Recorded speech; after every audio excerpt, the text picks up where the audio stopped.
What's up, heathens? How y'all doing? Hope y'all are doing great tonight. I am John Gleason, the Godless Engineer, and I'm here with Erika Gutsick Gibbon, and we are here to take your calls. Today is March 24th, 2025, and yes, I did have to look at the calendar for that. We are here talking about what are we titled? Is God alive and well in Alabama? No, we got an evolution title today, John. Call us about evolution, please. Yeah, I would actually really like to hear some arguments for evolution, which, just letting everybody know that you can call in. You can either use the web link in the description, or you can call 720-619-2288, and you can talk to us about evolution. Erika is an actual expert in this. I just have read a lot of shit on the internet, from experts about evolution. So, I mean, I can probably give my 2 cents here and there about it. But we'd really love to hear how evolution proves God, disproves God, anything in between. We can talk about, anything you wanted to. You just want to call up and say hi. That's cool too. But anyways, Erika, what's going on with you? Dude, I'm excited to be here. I'm excited to be here taking calls because I know that there are so many people out there who show up in my comment section at least, and I'm sure they show up in yours as well. On just about every social media platform that I inhabit, who are always telling me that evolution is dumb and silly, and that it's a debunked pseudoscience, or it's a religion, or this, that, or the other thing. They're always telling me that they want to have a debate, and they never show up to call-in shows that are specifically for the purpose of explaining to me and to you in co-host situations like this why we're wrong, right? So this is SkepTalk. Mm-hmm. Goal of the game here is for you guys to call in with your weird paranormal encounters, your ghosts, your Bigfoot or Big Feet, your UFOs, any type of poltergeist, right? Creationism, intelligent design, old Earth or young Earth, I don't care which one. Call in and explain to us why we shouldn't be so skeptical of the things that we are skeptical about. That's what I would love more than anything else. As for how I am, man, I'm making it. One day at a time, my friend. One day at a time. But I'm glad to be here. Yeah. How have you been? What have you been up to? Just the same old, same old. I got, forced back into the office, so I got to spend at least, 30 minutes both ways. So an hour a day in the car just to sit and talk on Teams, when pretty much my entire team is right there in the office with me.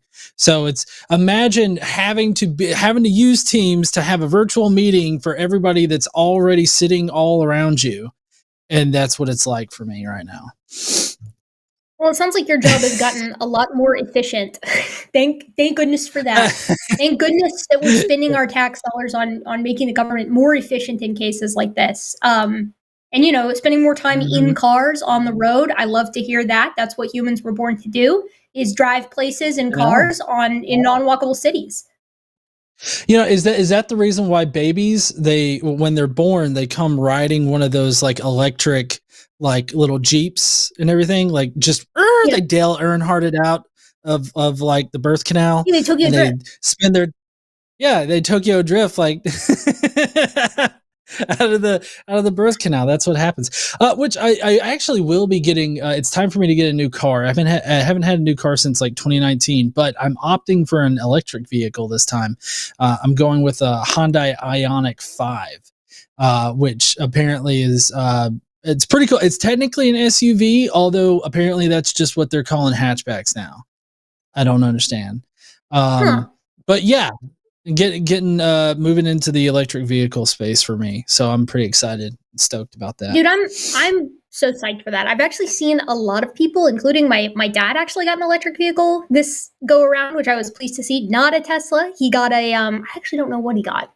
I think it was like I think it was a BMW. He likes nice cars. He's like a nice car guy. I'm not really, I drive a Honda, and my Honda gets me where I need to go, and it's easy to fix. And I understand how my Honda works. I still have the key ignition. I'm a little bit old school for that.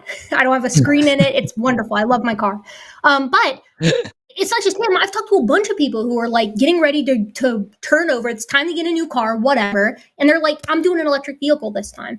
So, that's good to see, because clearly we're not going to get the type of change that we need carbon emissions style, like carbon emissions wise up top. So it's going to have to be a grassroots deal for at least what we can actually influence, which incidentally is not much compared to the bigger stuff, but we do what we can because we must. Yeah, no, I totally agree about that. And, well, I really wanted to get an electric vehicle this time. And it just added bonus that like, I can just not get a Tesla. Like I'm so secure in not doing that. And in fact, we were suggested that we should get the Tesla charger, for the house, the level 2 charger. I was like, fuck no, I'm not doing anything to help that fucker out. So, Well, if I've ever seen a good example of like boycotting working, like this is going to be the textbook example for many, many years. Just like collectively, the global public was just like, no, we're good. Actually, we're going to go with different electric cars. we are fine. Which, yeah, I think it's like, that's what we can do. Vote with our wallets. Right. Yeah, and I mean, it's been so much more effective than like a washed up rock star shooting Bud Lights in his backyard with a potentially illegal firearm. Like I feel like it's worked out so much better.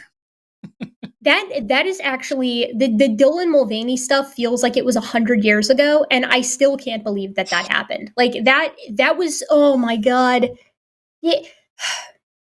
Let's set that aside for now. There's a lot to unpack. If we go down the political rabbit hole of like the woke mind virus, etc., that seemingly has infested the Conservative Party, I think we will be here all night, and I have a lot of opinions. I'm trying to keep them more to myself because this is a show about like technically you guys calling in and telling us why evolution is dumb and bad, why creationism is actually amazing and true. Tell us why the earth is young. Tell us why Bigfoot's real. Tell us why, you saw a ghost and can prove it, or another, spiritual experience, or why you spoke with God, or this, that, or the other thing. I want to hear those kinds of things because I'm getting inundated. I don't know about you, but, I mean, you're the government, so I imagine that it's worse for you than it is for me. But it's like, I'm inundated with this stuff 24/7 anyways. I want to come here and I want to talk about fun and interesting things like the Mothman, or like the Dover Demon, or the Loch Ness Monster, or the wedge strategy from the Discovery Institute, or Ken Ham, or whatever. Please do me that honor and call in if you are the type of person with a cool story like that, or a cool, interesting belief like that. Yeah, totally. And you can call in by dialing 720-619-2288 on your phone, or you can use the web link in the description if you're outside of the US, or you just want to use the web link. Before we get to our first caller, though, the video that I put out today on my channel actually does concern evolution. And with those, I usually have to like do research, but this one was like particularly niche, argument. And it's this argument from bumblebees, because apparently it's proof of a creator that there are roughly 8 to 10% of pollinating flowers out there in general that have to be pollinated, or are best pollinated through vibration pollination, like buzz pollination. And the claim was that bumblebees are the only ones that vibrate at a perfect middle C. And that is what releases the pollen from 8 to 10% of flowers and allows them to pollinate things. And it's really amazing because 58% of bee species, or at least according to my research, 58% of bee species actually are buzz pollinators. So it's not just bumblebees. It may be just bumblebees in the area that they're talking about, but like to say only bumblebees do this was a bit far-fetched. Well, I mean, let's boil this down to it's an argument from irreducible complexity or incredulity. That's all most of these arguments are. It's like, whoa, can you believe that there's an animal or a plant that does this, that, or the other thing? That just couldn't have possibly come about. randomly. And it's like, well, no one is saying that it came about randomly. In fact, far from it. It comes about through the mechanisms of evolution, which specifically tend to pigeonhole critters, especially when they take these specialist routes. But you could make the same argument about like basically any organism on the planet. And oftentimes, I think it actually makes for a much better argument for evolution and for natural selection. Like for instance, there's this wonderful, I believe I think it's an orchid. It's a type of flower. It doesn't matter. And it's got like this 10-12 inch long bell where the actual pollen of this flower actually sits. So to be pollinated, it needs to be visited by an arthropod, like some kind of bug, some kind of critter, some kind of pollinator, maybe a bat or a bird or whatever, something that's capable of pollinating this flower that can actually get 10-12 inches into the neck of this flower. And, the flower was discovered like by Darwin's him and his colleagues. And when they found it, they were like, oh, what an interesting flower. A flower that has, its pollen that deep is going to require something, an organism with the appropriate, machinery to actually get down there and pollinate it. And lo and behold, many years later, they discovered a moth, a lepidopteran, with a proboscis that is exactly like 10 to 12 inches long, to perfect size to actually get in there and do that pollination. And they named it after Darwin. It's Darwin's hawk moth, which is super interesting. But creationists will look at that and they'll say, well, look, it's two things that are perfectly built for one another. How could it possibly be that you could have a flower with its pollen at this depth and a hawk moth with a proboscis of this length, and they both just so happen to exist at the same time so that that pollination can successfully happen? And it's like, you goober, they didn't evolve like for each other. They evolved alongside one another. Right? So they didn't used to have a 10-inch deep, well for the pollen and a 10-inch long proboscis. These two things descend from perfectly normal orchids and perfectly normal lepidopterans. And we can see extremes like this emerge in the modern day, right? Like this is a classic example of natural selection. I tire of that type of argument. That's a lie. I never tire of it. I love talking to creationists about it because I think it's so much fun. But it's usually a quick defeater just by pointing to examples of complicated structures that have evolved in organisms that we've either observed or induced in labs or can track through the fossil record. And it's like, I love your example as well because it's like, oh, only the bumblebee can do this. No, it's like 58% of bees. This is a classic. It's like you research it for 2.2 seconds, and it's like, no, actually, the claim itself, even if it was correct, it wouldn't stand. But it actually isn't even correct, and so it does not stand on that level either. Yeah. Business as usual. Also, yeah, exactly. Business as usual.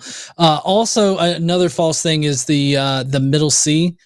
Because they all, bees are there's gonna be variation in vibration frequencies, which it's if you were to translate it into like, airwaves, that it would be middle C. That's just the hertz that it vibrates at. But it actually, the median of like all bees, all bumblebees or whatnot, is like actually high C instead of like a high C sharp, instead of like perfect middle C. So like they're trying to make it out to be like it's some kind of vibrational key, like divine celestial vibrational key to, basically get these flowers to come. It's a really weird, fucking thing. All right, we do have some callers lining up. Do you want to go ahead and jump into one? I think the first one in the call list, actually, we could probably answer pretty quick and then get on to the theists. How do you feel about that? Oh, I'm down. Yeah, 100%. Okay, so we're going to go to Autumn. What up there, Autumn? How you doing? I'm doing all right. Hi. Good. Yeah, so I'm sure you all saw the question in the call screen, but what I'm interested in is, like, I've heard y'all talk, people generally talk about, all the basics of abiogenesis, like, oh, you've got, like, the Urey-Miller experiment and underground volcanoes, and eventually it gets to, like, the shore and RNA and blah, blah, blah, blah, and it, like, encapsulates in oil. Anyway, I find this stuff fascinating.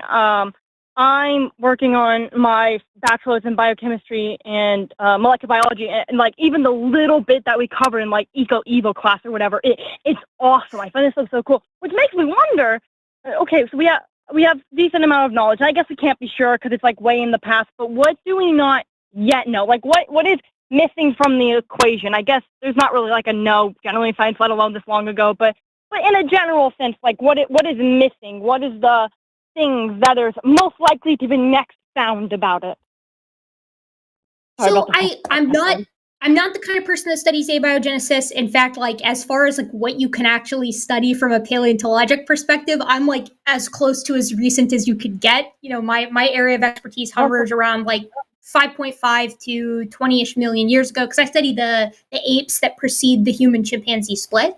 But that being said, my understanding of abiogenesis as it stands now is that the biggest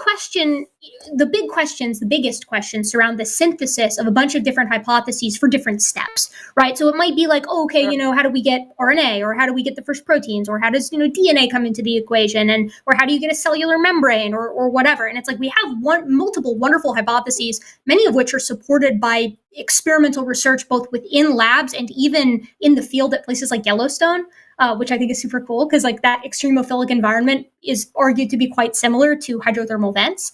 My understanding is that the big questions surround how do you actually synthesize all of these different hypotheses for all of these different steps and get sort of a single unified series, if you will. I don't think that there is any stage of abiogenesis for which we are completely we have absolutely no idea.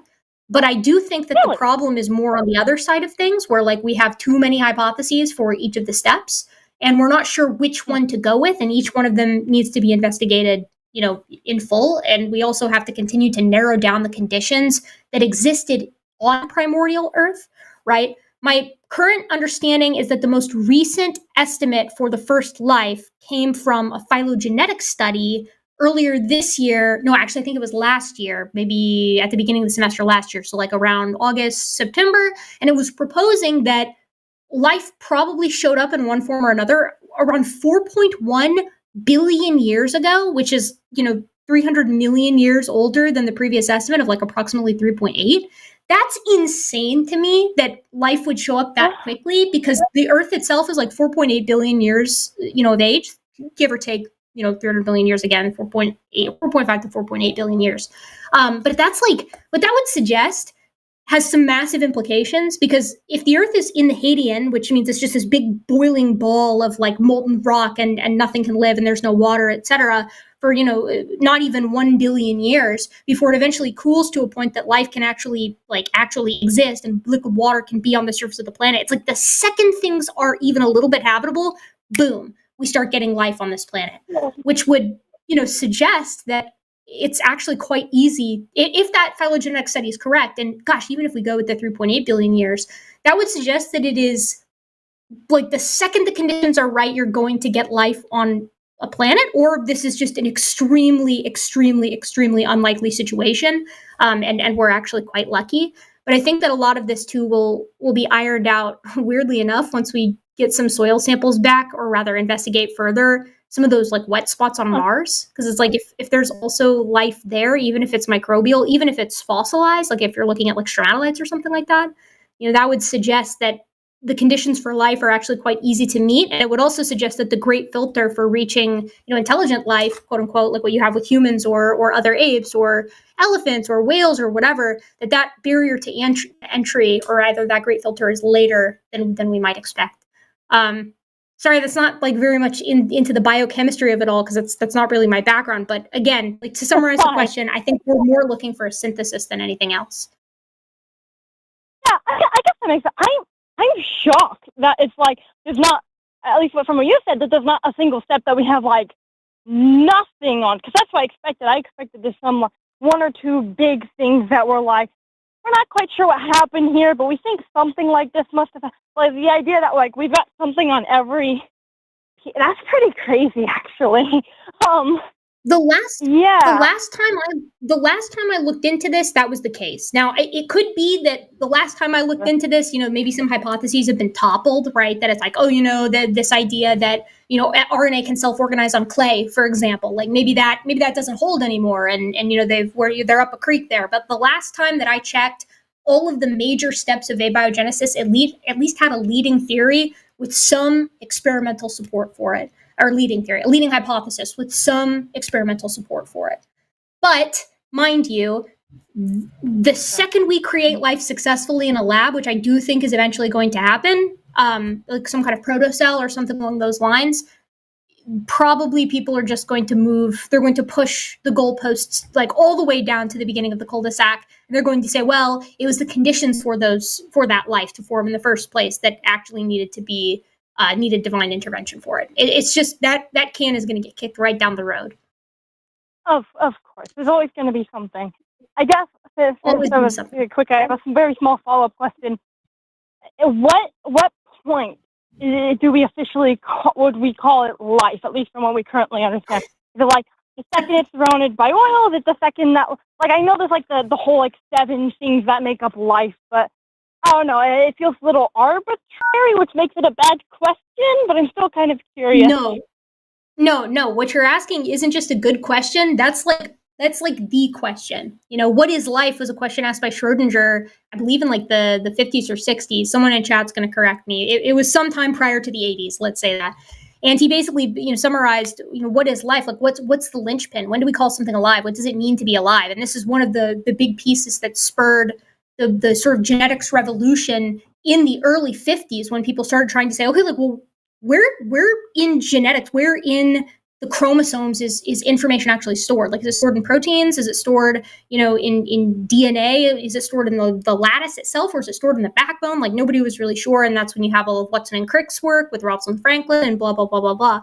But, through those adventures and through the phylogenies that came shortly after, as genetics was really ramping up in the 50s, 60s, and 70s, we were confronted with this pretty interesting problem that you outlined quite succinctly there. When do you call something alive, right? Because we have things that are definitely alive, and we have things that are definitely not alive, right? A rock is not alive. It doesn't have any of the 7 or 8 odd characters that we tend to associate with life, replication, homeostasis, and so on and so forth.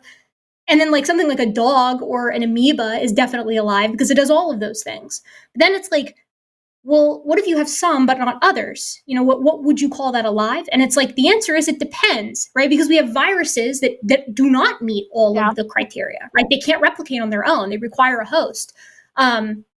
And are they alive? It depends on who you ask. I think most people would say the viruses are not alive, at least not in the sense that they have all 8 characteristics, but they certainly meet some of them, which I guess kind of makes them like a living transitional step, quote unquote, if you're listening, for life itself. And I think that's probably how it would have looked, when life first emerged on the planet. I very much doubt that it was like, oh, here you have organic chemicals floating around in the soup, around a hydrothermal vent, or in a little warm pond, or whatever. And then it's like, boom, seconds later, now you have something that meets all 8 criteria for being alive.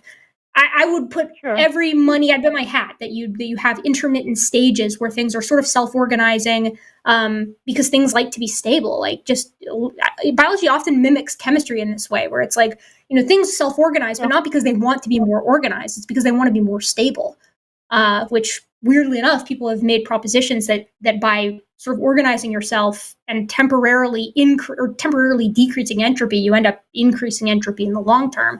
I think it's Jeremy England who says that. But to answer your question, I have no idea.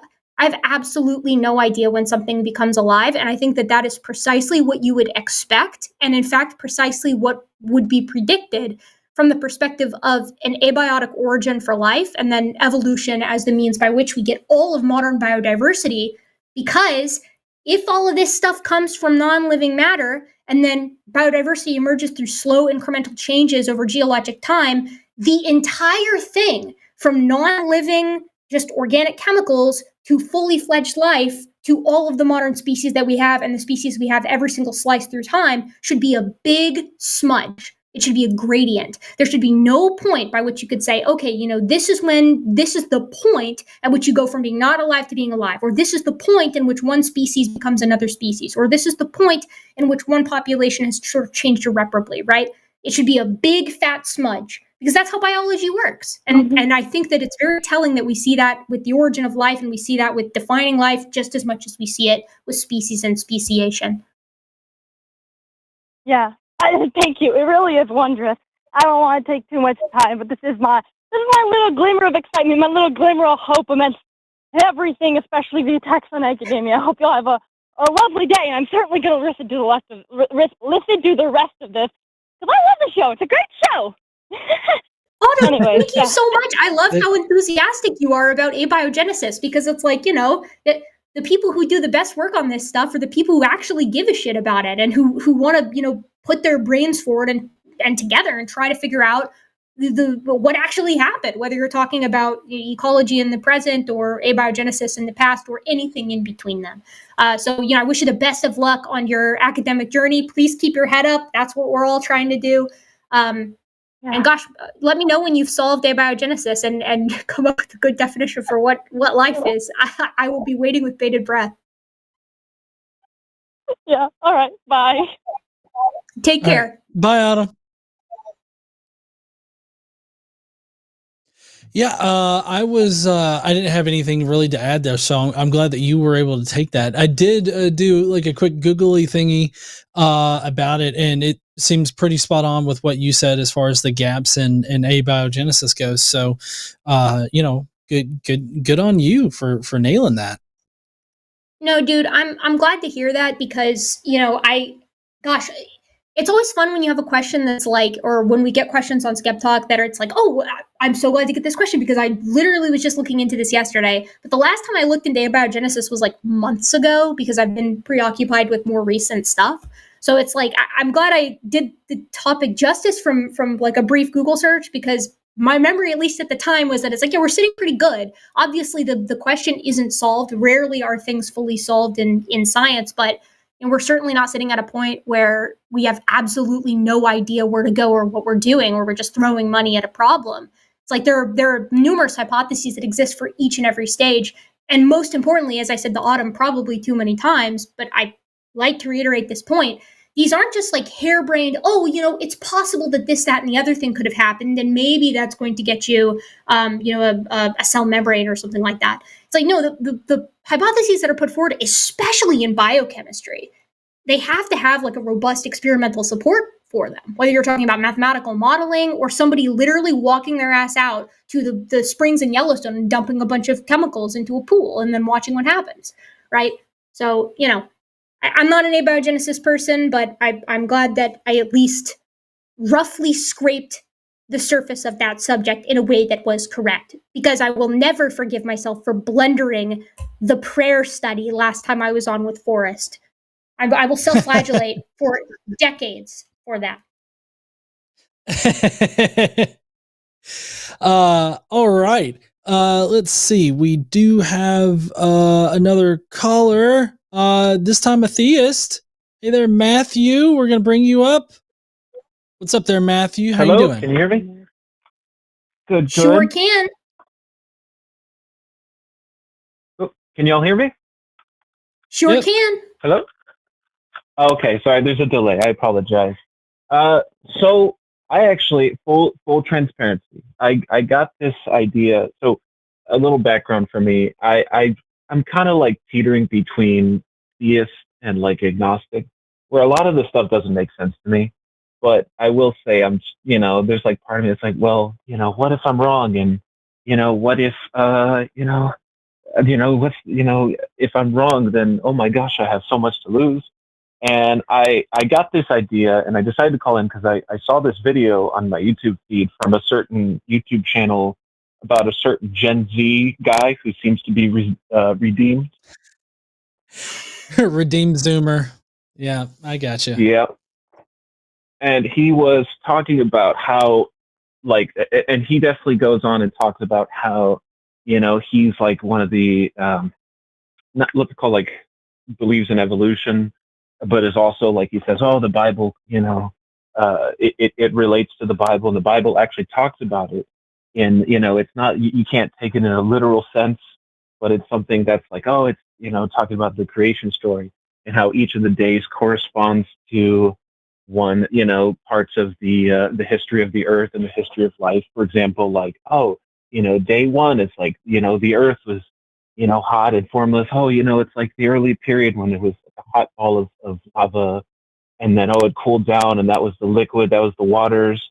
And then talking about land and photosynthesis and life. It's kind of like this loose definition of like, oh, this is plants.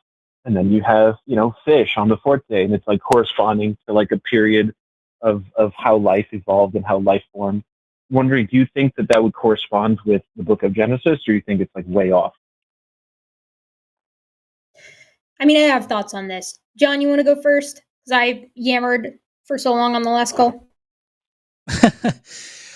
So maybe can you rephrase your question? Like, are you asking if Genesis and a specific interpretation of Genesis lines up with what we scientifically know? Yes, and there's more to it, but one of the ones was like, for example, yeah, I guess that is what I'm asking. Okay.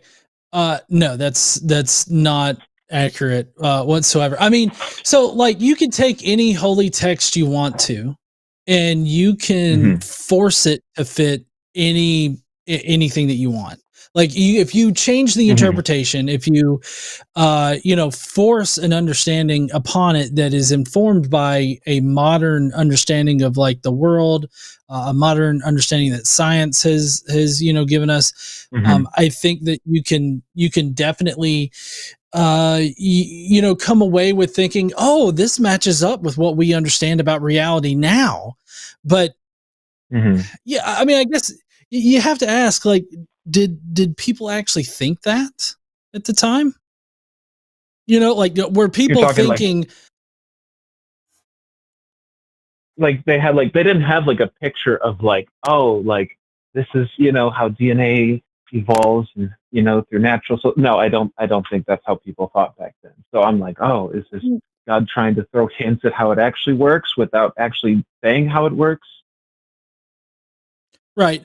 Well, and I mean, if you think about it, if not from like a scientific perspective necessarily, but from a textual analysis of Genesis, like when they use the Hebrew word yom for day, what did that mean to the people that were writing this thing? I mean, I feel like that's one thing that you really have to ask yourself. What did the people mean by what they wrote down?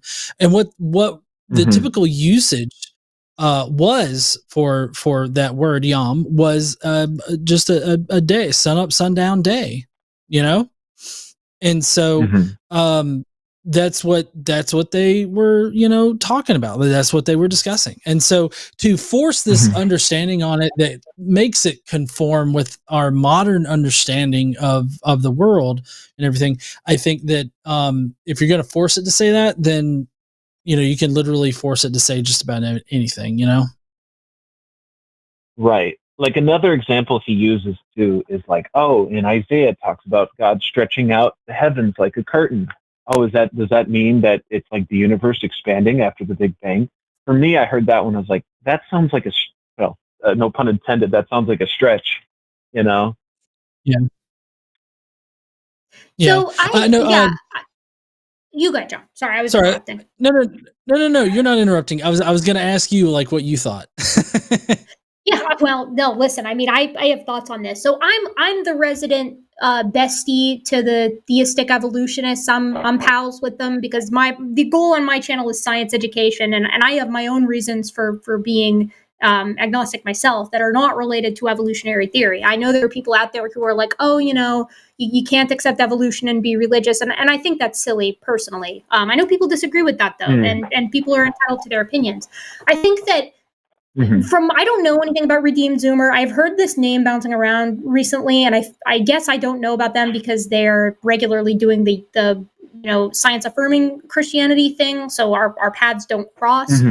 But I do have an issue with that particular interpretation. I don't think it's nearly as defensible as some of the others. Like, for me, if you want to accept evolution and be religious, the best way to go about that is to appeal to the fact that this is not a science textbook, and you want to just say, we're looking at something that is allegorical, we're looking at a cosmic temple analogy, we're looking at something that is more parabolic or metaphorical or whatever, rather than saying, literally these are meant to mean and correspond with modern events. That's what the gap creationists did. The day age creationists did in the early 1800s. And I think that it fails quite miserably as an idea because the order is all wrong. Like, the order is completely wrong. I get the idea of wanting to ascribe it to legitimate events and to say, oh, well, it starts with God said, let there be light. That's kind of like the Big Bang. And it's like, all right, but we also have the birds of the air and the fish of the sea appearing before like land animals. And we know from conventional science that birds evolved from land dwelling critters. They didn't emerge whole cloth from the ocean, right? So the order is messed up. And so I've always found that to be kind of special pleading E. And if you want to talk about spreading the heavens, that's great. You want to say that's cosmic expansion, sure. But then why are you okay with taking sort of imposing, I would even propose, modern science onto the text there, but then not imposing modern science on the text when it talks about the firmament and the rakia? The rakia is the word used in relation to the firmament, which that word means like solid, right? Like the firmament was thought on these basic cosmologies at the time to be like a literal solid dome that existed over the entirety of the earth. And that was the case with tons of Mesopotamian civilizations. The Hebrews weren't like uniquely ignorant on this. People just didn't know what the heck was going on. And like a lot of these folks in this early period had no reason to think otherwise. I mean, if you were to look at the ocean on a particularly blue day, it would look like the sky blended into the sea. And it wasn't like you were about to do complex mathematical measurements to determine the shape of the earth when you're worried about where your next meal is coming from, or you're wandering in the desert, or you're, warring with a neighboring faction, or you're freaking out about God being pissed at you or whatever. You don't have the time to do that kind of thing. So to me, the argument, any argument that you're going to make where it's like, oh, the Bible is explicitly talking about science here, none of that ever resonates with me. I think that from a theistic evolutionist perspective, if that's the route someone wants to take, you are going to have a whole lot more success arguing that maybe the Hebrews did or maybe the Hebrews didn't literally think that this was a story about a 7-day creation. But either way, we can't ask them what they thought. They are all dead. They are no longer here. We cannot say, what did you actually think the text meant? And interpreting the text is itself a subjective exercise. We will never know what the true meaning of that text was at the time that it was written. And so I think that is the greatest strength of creationists or theistic evolutionists from any perspective to argue their case, which is that we don't have an objective truth. There's no way to know which one it truly meant. Unfortunately, that sword cuts both ways. So the young Earth creationists can say, oh, it definitely means my thing. And then the old Earth creationists can say, no, it definitely means my thing. And to me, as an outside observer, those are kind of equal, right? Because, I mean, you can appeal all day long to textual criticism, but at the end of the day, we're just not, I don't think we can really know. And my understanding from the best scholarship on it, who try to understand like the time period, is that, jury's kind of out as to like what like different people hold different perspectives, even within the biblical scholarship. So that's my 2 cents. If you're going to argue that you can be a Christian and accept evolution, I fully agree that is true. I would not be doing this redeemed Zoomer strategy, because I think this is like the worst way to try to make the text work with the science. That's just my opinion. It's almost like you're trying to. It's like you're saying it's like trying to fit like a square peg in a round hole, where it's like you're really trying to push and get all the pieces to fit. Like the other one too was like, one of the ones he brought up was like, oh, the Bible also talks about like how the water cycle works in Ecclesiastes. Oh, the rivers flow to the sea. That one didn't really work for me, because like you could observe that happening, and you don't have to be, Sorry, where in Ecclesiastes did he say? Because I'm trying to look up the Bible verses right now. Oh, chapter 1, verse 7. Okay, so Ecclesiastes 1:7, NRSVUE. Sorry, I know people are going to be complaining about how loud my fucking keyboard is, but y'all can suck it. All right, so I'm wondering too why you were pulling that up. I was also wondering, like, we kind of alluded to this earlier, but you can spend all this time pointing to the areas that you think are specifically referencing like modern scientific ideas. But then a whole lot certainly were omitted, right? Like, it's awfully convenient that we don't get anything on germ theory, arguably one of the most important for quality of life for these people, like that would have very much impacted the way that they lived their lives and kept people from getting sick, or like DNA or basic aspects of physics or whatever. And then they just leave out all the stuff that is like pretty blatantly wrong. Like, what is it? Waving a striped stick, right, to get certain animals to breed. There's something along those lines.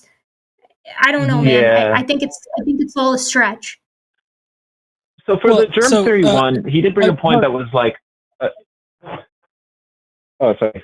I was saying, you could say, in the Old Testament, God was like, hey, you need to, if someone's sick, or if someone has contracted, this disease, or if there's a dead body, don't touch it or separate yourself. People could say, well, the reason why people are quarantining themselves is because of, so you don't spread germs, right? Yeah, but then I'm wondering, if you're willing to go that far, why not just say, and prior to eating, thou shalt wash your hands to prevent sickness from encompassing thine camp? I could see where you're coming from, where it's like, it's very vague and just like not clear. So it's almost like you can kind of pull your interpretation from what you want from the book. Well, and totally incomplete. Mm-hmm. Also for the wrong purpose. In this section that you're talking about, he was talking about being clean, like ceremonially clean for God, and not. It was not exactly concerned. If memory serves, it wasn't concerned about like the health of people or this idea that, you needed to clean up after touching a dead body. It's more about God wants you to be ceremonially clean so that you can go face down, ass up for him later. And, you're clean for him. Now, as far as, I process things very linearly. So let me go back a little bit here.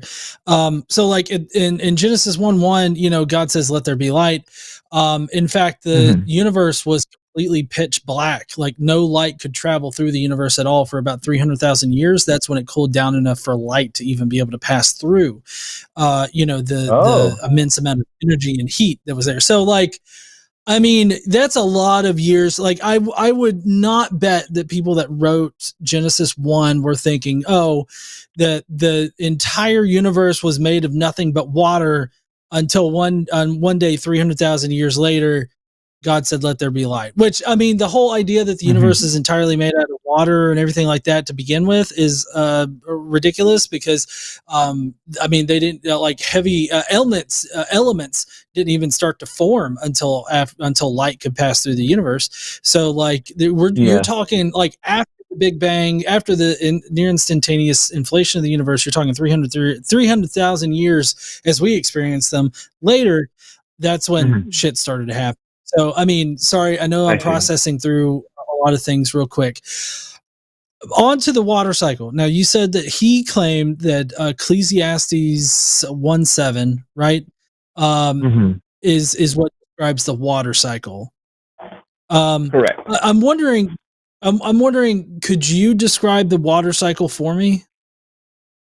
Yeah. So, at least from what I learned about it in school, it's like, you have like a lake, right, or flowing water.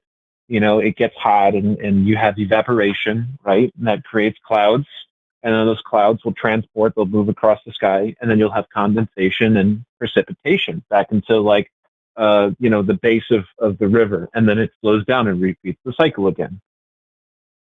Right. So, this part, Ecclesiastes 1:7, all it says is all streams run to the sea, but the sea is not full.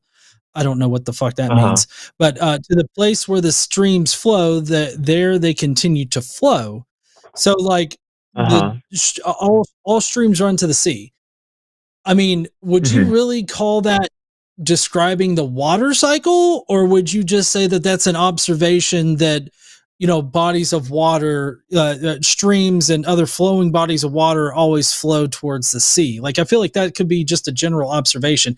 I wouldn't say that is like any kind of description of the water cycle. Like, it's one section of the water cycle in that, water flows to the sea, but I mean, as far as the water cycle goes, the water cycle is really just liquid water evaporates up into the sky. It cools down in the sky. It rains on the surface of the earth, and then it's liquid water on the earth, and then it evaporates again once it collects enough energy. So like that's the water cycle. I mean, the water flowing into the sea, that's just a straight up observation that anybody could make without any kind of indication of like the water cycle. Yeah. Like water evaporates from more than just the sea. I Okay, think that too makes that sense. it's really, I think too it's really interesting that, you know, sometimes God is evidently revealing these scientific truths that would have been completely incomprehensible to the Hebrews, like stretching out the heavens or the Big Bang, like Big Bang cosmology. But then other times, the science that he's revealing is like, don't touch dead bodies because you might get sick. And then when you're like, well, why wouldn't he say anything about DNA? Your answer is like, oh, well, because it was all relevant. So it was science that would have been relevant to these people who are living, you know, a desert nomadic tribe.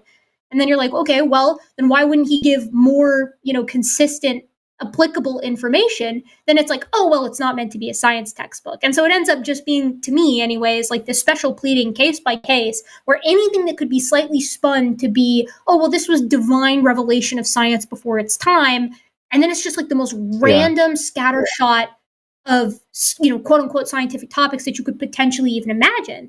And oftentimes, even then, it doesn't even match what it's supposed to match, or it contradicts earlier portions of the text. Like it talks about spreading out the heavens, but then, you know, the earth has a firmament on it. And it's like, okay, well, which cosmology are we going with here? Like, I think, again, you know, my sort of final point on this is that it's like, okay, well, you know, if you want to try and accept modern science, just accept modern science and then take that text as it was meant to be taken, which is, it's, you know, a holy text to people that's existed for 2,000 years, that has a whole lot of authors, and it's only loosely connected through those authors, usually by interpretation later on by people who have a narrative that they like, right? As is the case with many holy books, as is the case with, you know, as is human nature, and try to make sense and make patterns of things. I think that makes a whole lot more sense than trying to say that that Yahweh revealed the Big Bang and cosmic inflation to the Hebrews.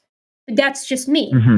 And plus, you know, the cosmic temple analogy, allegory, it's right there. Like, I think that just makes more sense. I don't know why Redeemed Zoomer would pick such, in my opinion, a poor strategy, but whatever. What do I know?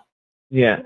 Well, my thing also, is, Matt, because then it would be like cherry picking, you know, it'd be like, oh, you know, we don't talk about the firmament. Oh, I have a hard stance on the firmament, because you'd be kind of considered you'd be like a quack, you know, you'd be like, no, we know that that's not the case. Yeah, so like that's what I'm saying. Like, instead, if you're Redeemed Zoomer, why wouldn't you just instead be like, the whole thing has massive chunks of allegory that may have been taken literally by the people of that time, but for whatever reason, they're actually not meant to be taken literally because of this, that, and the other thing, or maybe they didn't even think they were literal at the time. Like that would be the case I was making if I was him, and I know that that's the case that I'd be making, because when I was a theistic evolutionist, that's the case I made. That's the case that made the most sense to me, you know. And my reasons for not being religious don't stem, like I said earlier, they don't stem from the science. And so, you know, to me, you could make those work if you squinted, and that was enough. Yeah, and I Matthew, would say, sorry.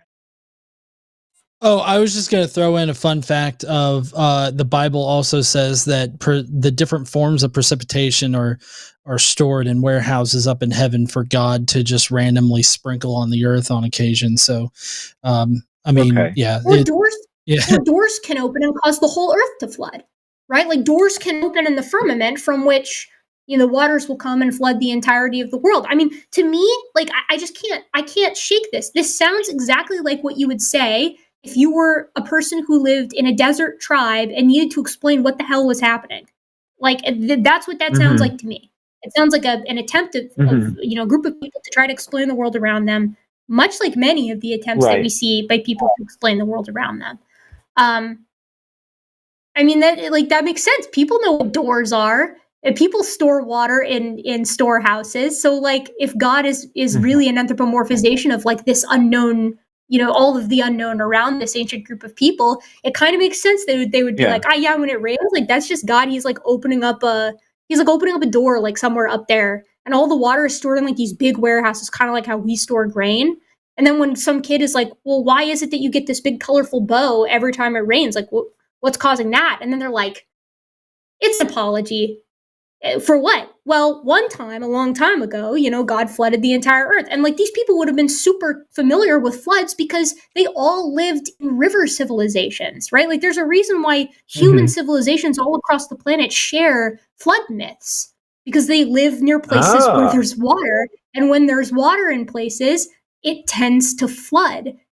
The human civilizations, like many of them share that. And civilizations that don't have flood myths, guess what?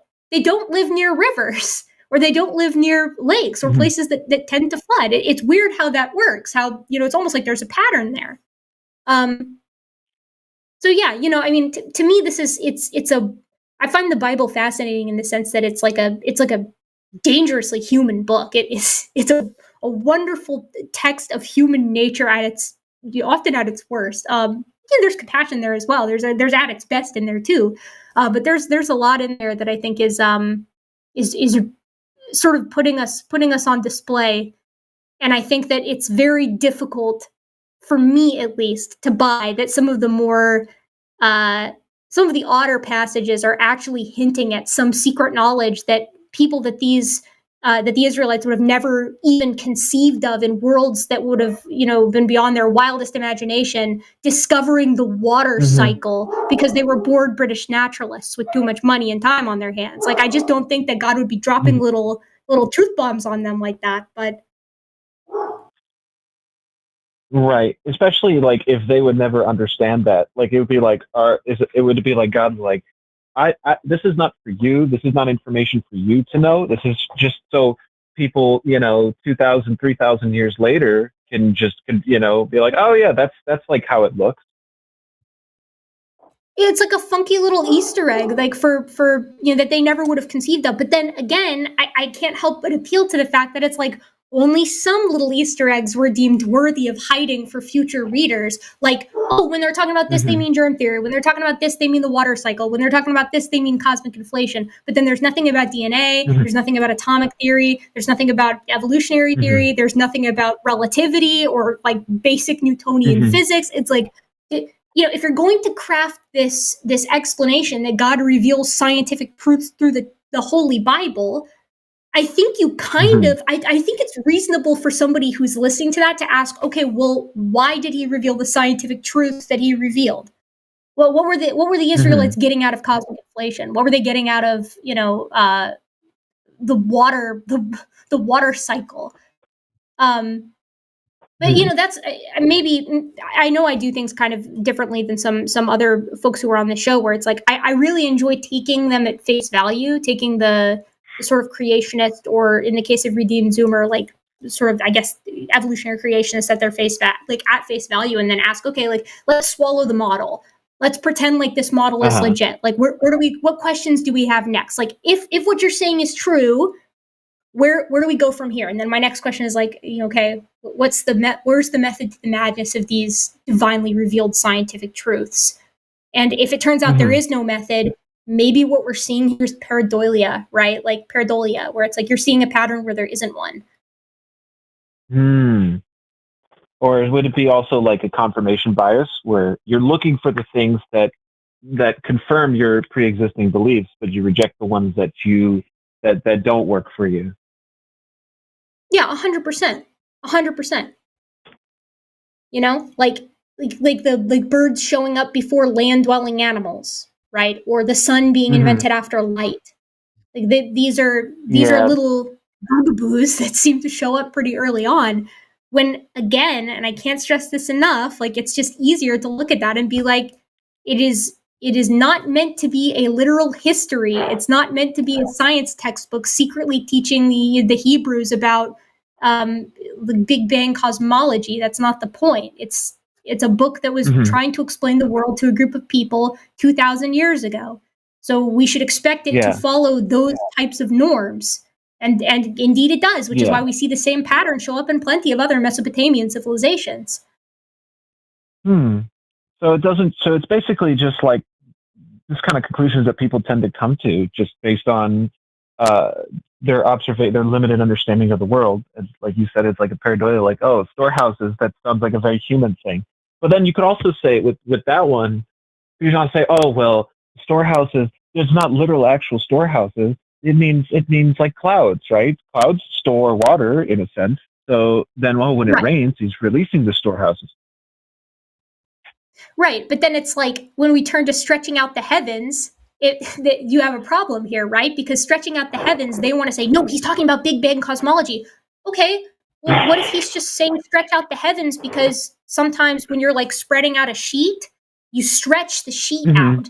And these people had like cloths that they would have stretched out on the ground to sit on. So they're using language that makes sense to talk to people. They're using idioms and language, features of language of the time.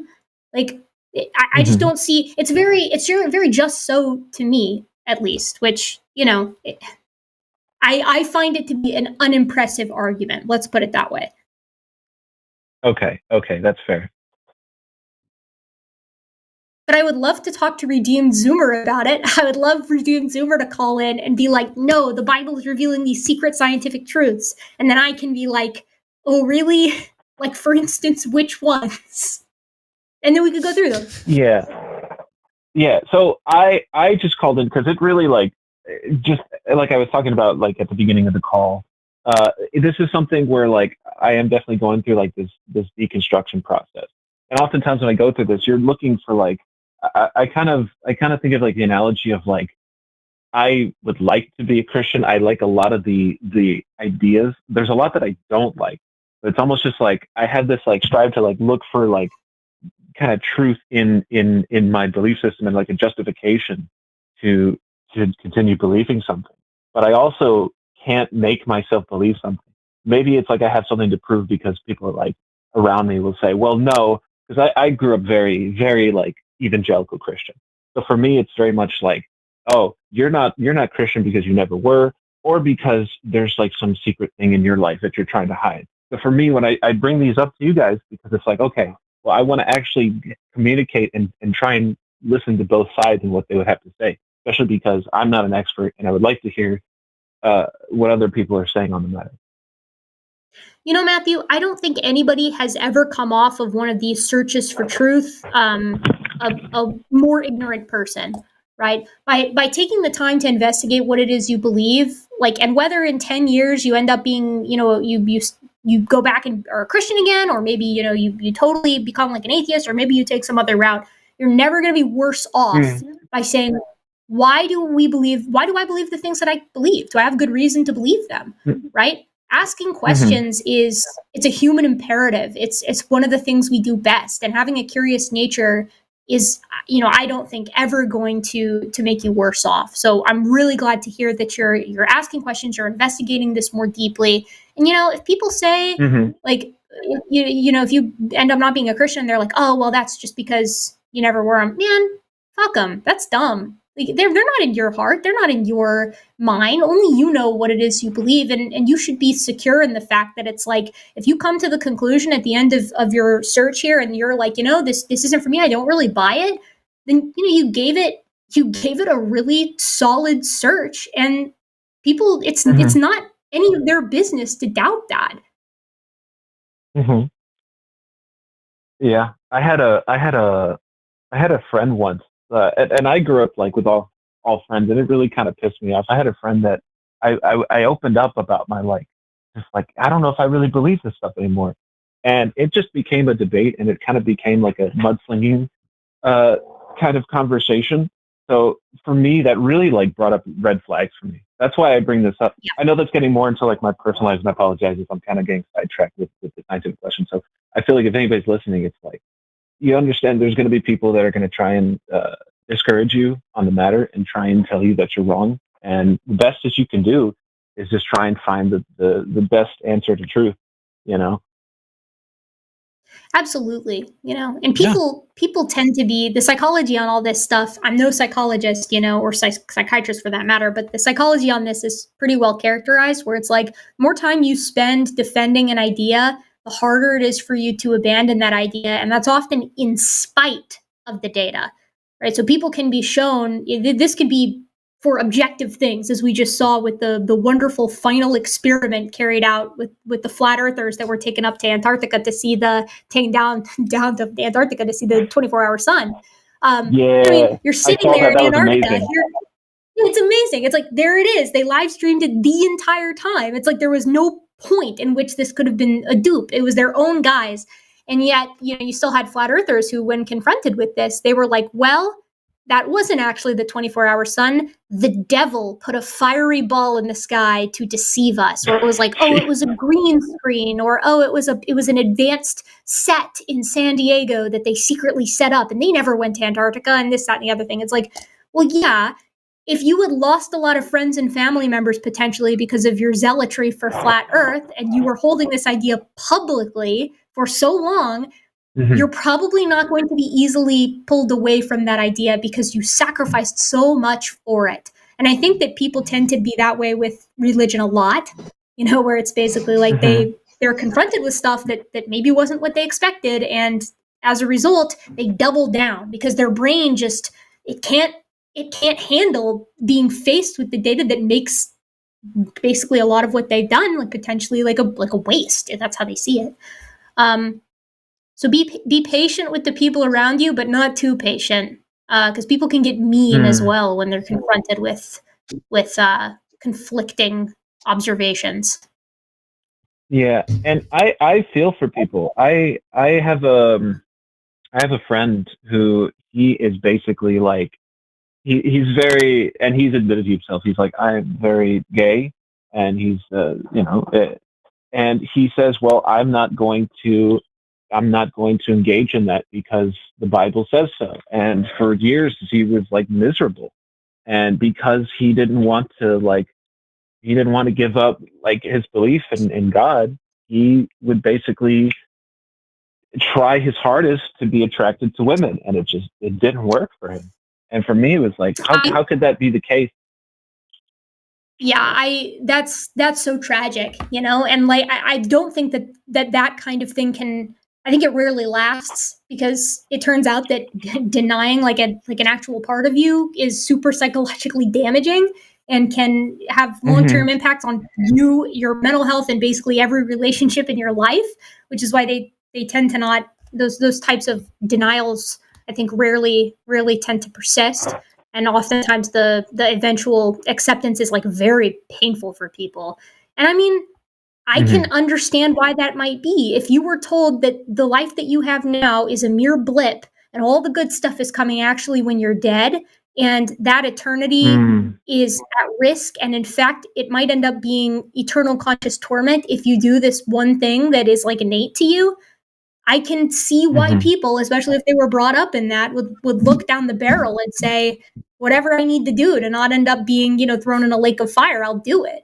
Even if that's being miserable for like their entire lives. And I think that that's ultimately when we're talking about like the kind of harm that religion can cause, that's up there. That's really up there.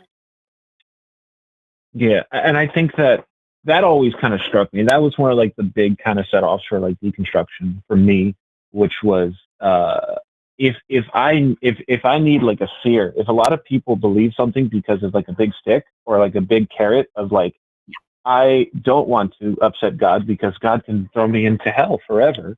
Or if I do these things temporarily, even if they don't really make sense to him, oh, well, God understands. And that's like what's called like a thought terminating cliche or whatever it is. And for me, it was just like, well, yeah. So for me, that's kind of like what set me off. But oftentimes, like, I'll just kind of come back and be like, well, what if I'm wrong about all of this? And I was like, is that me talking? Is that like God talking? Is that like the things that I've heard in my just past experiences growing up, very religious and very Christian talking? It's all just, it becomes very confusing, I'm going to recommend to you to visit Recovering from Religion, because they've got some wonderful resources for exactly this, because you are not alone in this experience that you're going through. You're not alone in having those doubts, and you're not alone in wondering, if, what if this is God telling me not to have these questions, or not to seek, or whatever. Like, many people have walked this same path, and there are resources out there for people who are walking it now, like yourself. So I'd give recovering from religion a check. Look into them, and maybe they can help you out with some of these questions, because I know they've got resources that are like basically right up this alley. For what it's worth, I've been in your shoes, right? Like, I've had those same exact questions myself, and I've walked down that path. So I get it, and I know how it can be super disconcerting, and it's a hard thing to shake. And when you look into some of the people, especially some of the bigger creators here on YouTube who have sort of done the deconstruction thing, or either done it themselves, like on the internet, or have talked about it or whatever, you'll find a lot of people have had that same experience. I appreciate that. Yeah. All right, Matthew. Well, we have been on the call for about half an hour. We got a couple of other people to get to, but it's awesome having you call in and having this dialogue with you. I definitely want to reiterate what Erika said about Recovering from Religion Foundation. They can really help out with a lot of great resources that they have there. So I definitely would suggest them if you're having any more trouble with that.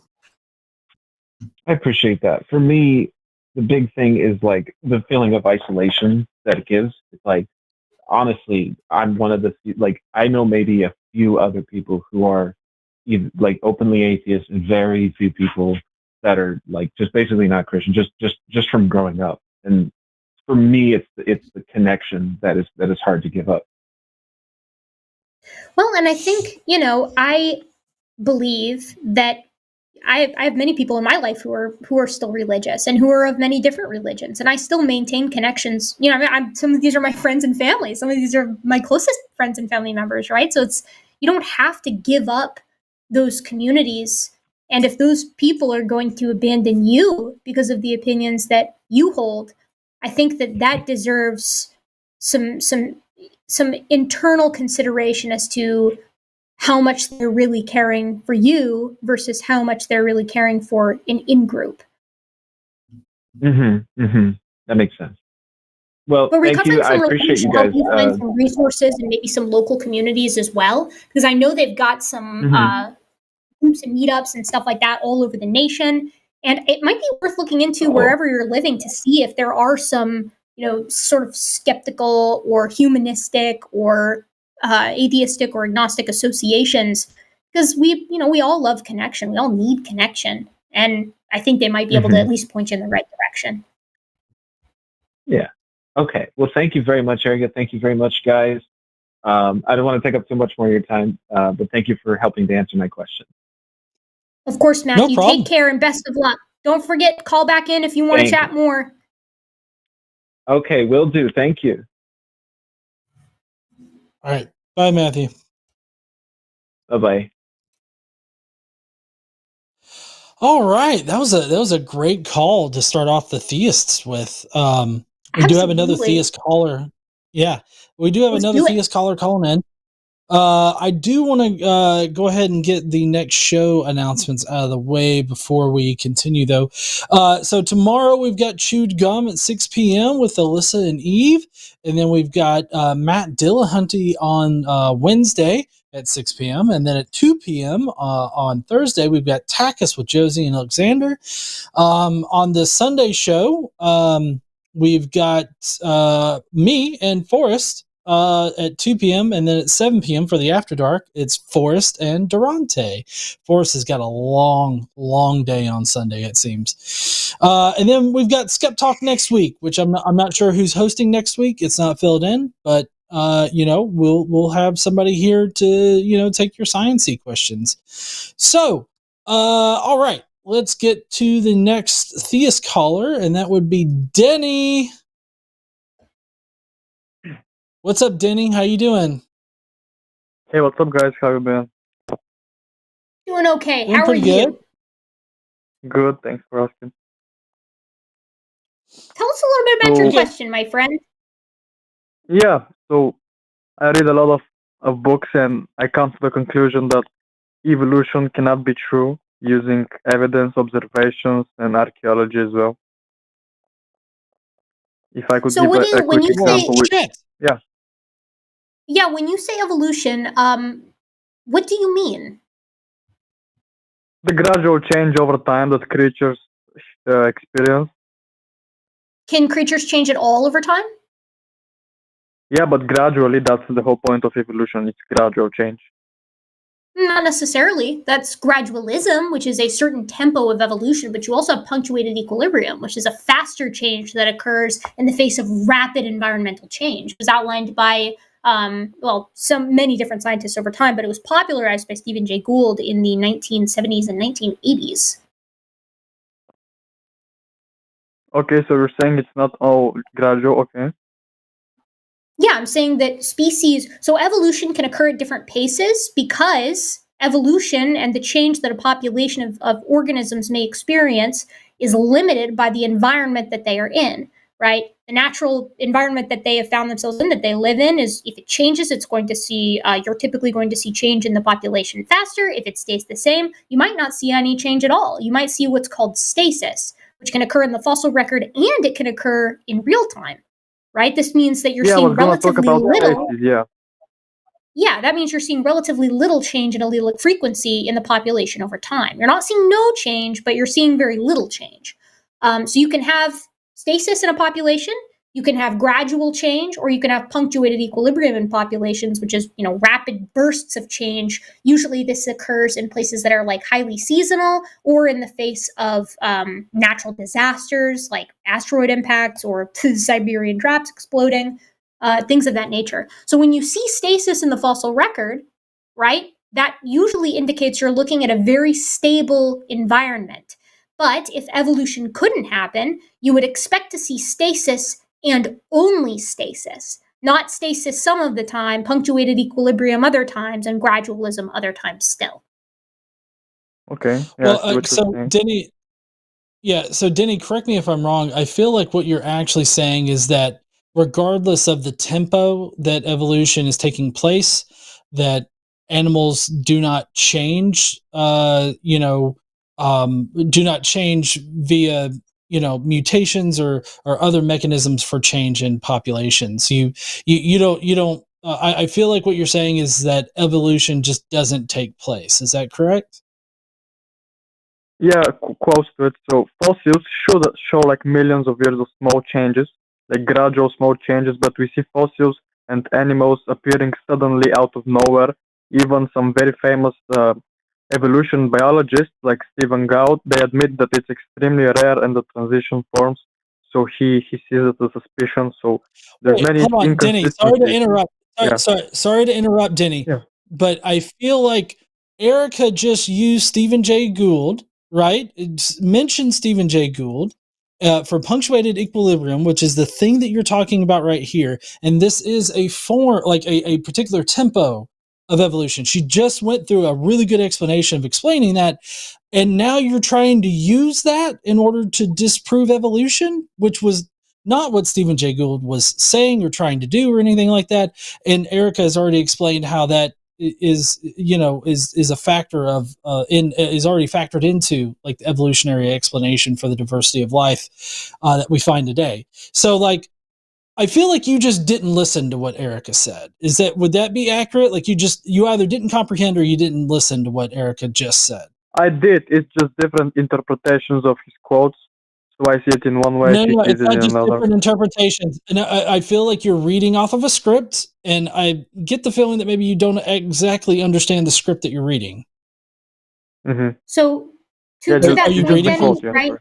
So to that point, Stephen Jay Gould famously, he's like a super, super famous evolutionary biologist, right? Like he didn't think that evolution wasn't something that happened. He proposed punctuated equilibrium as an alternative tempo to evolution and explicitly wrote against his quotes with regard to punctuated equilibrium being weaponized in conversations exactly like this. He wrote a formal piece, I believe, I can't remember which publication it was in. It was Nature Science, maybe Scientific American, one of those, where he wrote like a sort of op-ed, right, where he's like, I really would like it if people would stop misusing my argument for punctuated equilibrium as if it is an argument against evolution. And this is particularly the case because punctuated equilibrium was an argument that he made earlier in his career. And over the course of his career, countless transitional species were discovered, right? Basilosaurus hadn't been discovered yet.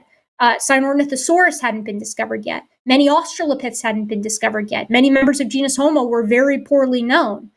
Pachycetus, Ambulocetus, many perissodactyls, countless tetrapods that link the gap between early lobe-finned fish and later land-dwelling fully fledged tetrapods, countless synapsids, countless proboscideans, countless saurinians, countless pinnipeds, countless carnivores of every stripe, right? Like, the fossil record has been filling out, and not just filling out, it's been filling out exponentially. It seems like every year we fill in these gaps more and more and more. And in fact, what that's caused people to do a lot of the time is to look back on some of the lineages that we've established as saying, okay, well, punctuated equilibrium was probably in play here. And it's caused people to look at these and say, actually, things were probably a little bit more gradual in this lineage than we'd previously thought. Punctuated equilibrium isn't as common as perhaps we thought because here are all these transitional forms showing morphologic change over geologic time in lineage after lineage after lineage, whether we're talking about land-dwelling artiodactyls becoming whales, water-bound tetrapods or lobe-finned fish, sarcopterygian fish, eventually becoming land-dwelling tetrapods, apes in the trees becoming bipedal apes on the ground that use tools, or reptile-looking synapsids becoming fully fledged mammals, right? This is a tale as old as time with regard to paleontology. So I guess my question is, so I guess my question is, why do you find that stasis, in the light of all of that, and maybe you didn't know all of that, and if you didn't, I don't blame you, because evolution education in most places is not very good. So if you hadn't heard of all of those, then, I would encourage you to like go give them a look and see if you find them compelling and read into stasis and punctuated equilibrium and gradualism and see how these things sort of synthesize together to give us a better picture of how change happens over time with relation to the environment and with relation to social critters that influence each other in the cases of like sexual selection. But you also mentioned archaeology, and I'm curious as to what you feel from archaeology, what that has to do with evolution not being possible, because the screener has that mentioned. Would you be willing to elaborate on that a bit? Yeah, I would. So artifacts like the London Hammer in 1912, I think, which is a rock which is formed like 11 million years. And this hammer is in the rock, which again cannot be explained fully and kind of debunks evolution, in my opinion, even more artifacts, but that's just one to begin with. How? Yeah, I think I know the London Hammer. The London Hammer is a classic. So, John, this is a classic, like, it's a hammer found in rock that's supposed to be really old, so really nothing is actually as old as it seems.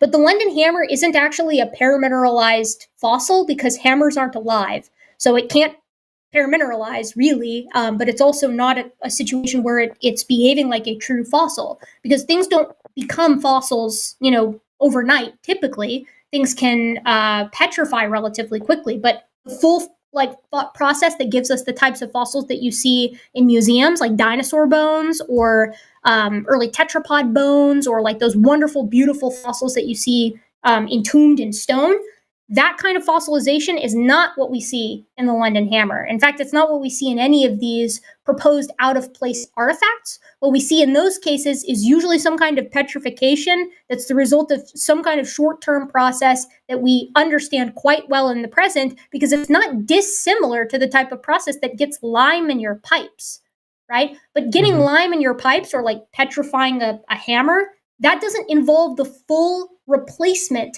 of the original material by leaching from the minerals surrounding it. So it's not the same kind of thing. Now, if you want to talk about, I get the feeling that you might be a young Earth creationist, like you might think that the Earth is like 6,000 to 10,000 years old. And if that's the case, then all I think I need to point to say that we know that that isn't true is that radiometric dating, which is the means by which we determine the age of rocks, and it relies on one law in physics called the radioactive decay law, which basically says that unstable elements are going to decay into stabler versions of themselves at a known rate, and that rate we usually talk about it in terms of a half-life. But radiometric dating is used by virtually every single energy company in the world to find fossil fuels like coal and natural gas and gasoline and things of that nature that we use to power our economy, right? If this method didn't work, we wouldn't use it. Trillions and trillions and trillions of dollars wouldn't rely on this method to find seams of coal in the Carboniferous or in the Permian Basin in West Texas, and yet we use it. And we use it today. My brother-in-law was he did oil exploration out in the Permian Basin in West Texas for a while, and like that is what they do. And it is that process, radiometric dating, that tells us that the Earth is 4.5 Yeah, I'm well to aware. 4.1 Yeah, billion if I could say like one thing. Yeah, sure. I was done. So sorry, I tend to ramble. There's inconsistencies with the radiometric dating. So, for example, the rocks in Mount Helen, if you're aware, which they, I think, No. erupted I'm in gonna stop you 1980. right there. Hold on, Denny. I'm gonna stop you right there.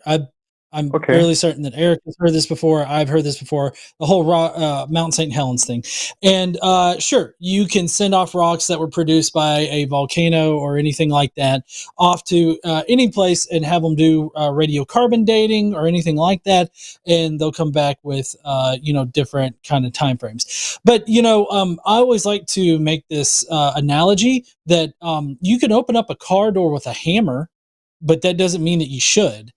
And this is analogous because you can misuse radiometric dating and get whatever dates that you want to. And you think that it proves something about radiometric dating.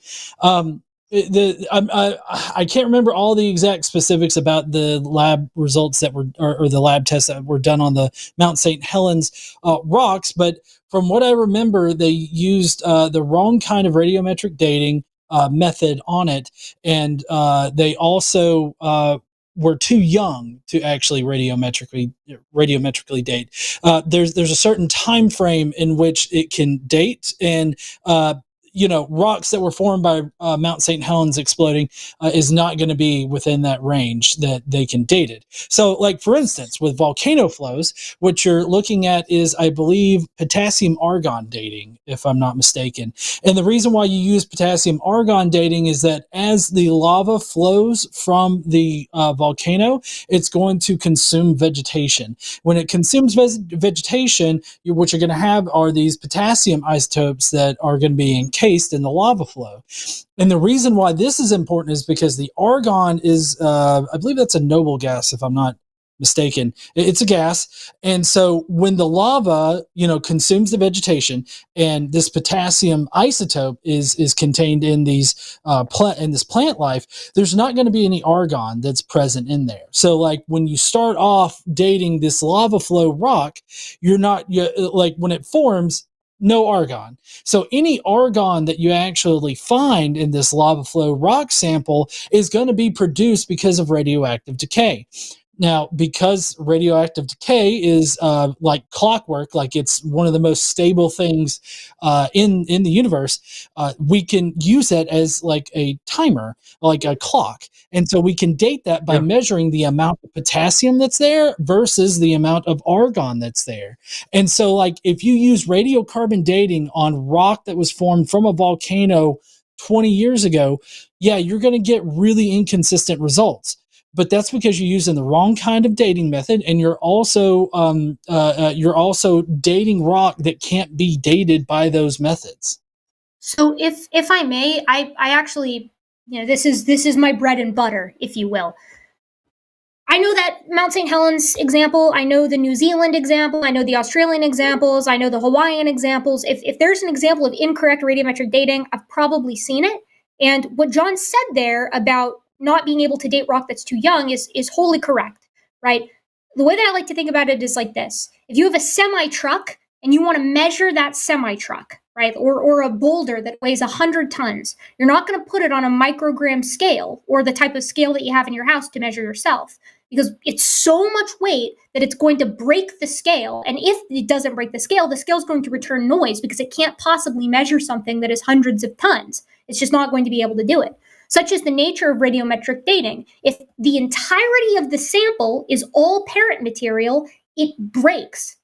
All you're going to get is noise in return, because the mass spectrometer usually what's being used. It's looking for daughter material that isn't there. So you can't radiometrically date rock that's too young. There's just no daughter to measure. So that, I think, in creationists tends to get a response that's like, well, that's awfully convenient. It's awfully convenient that we can't measure anything that we know the date for, like recent volcanic eruptions. But we actually can do that. And this is one of my favorite examples of radiometric dating working like a charm and proving my point that I'm making right now precisely.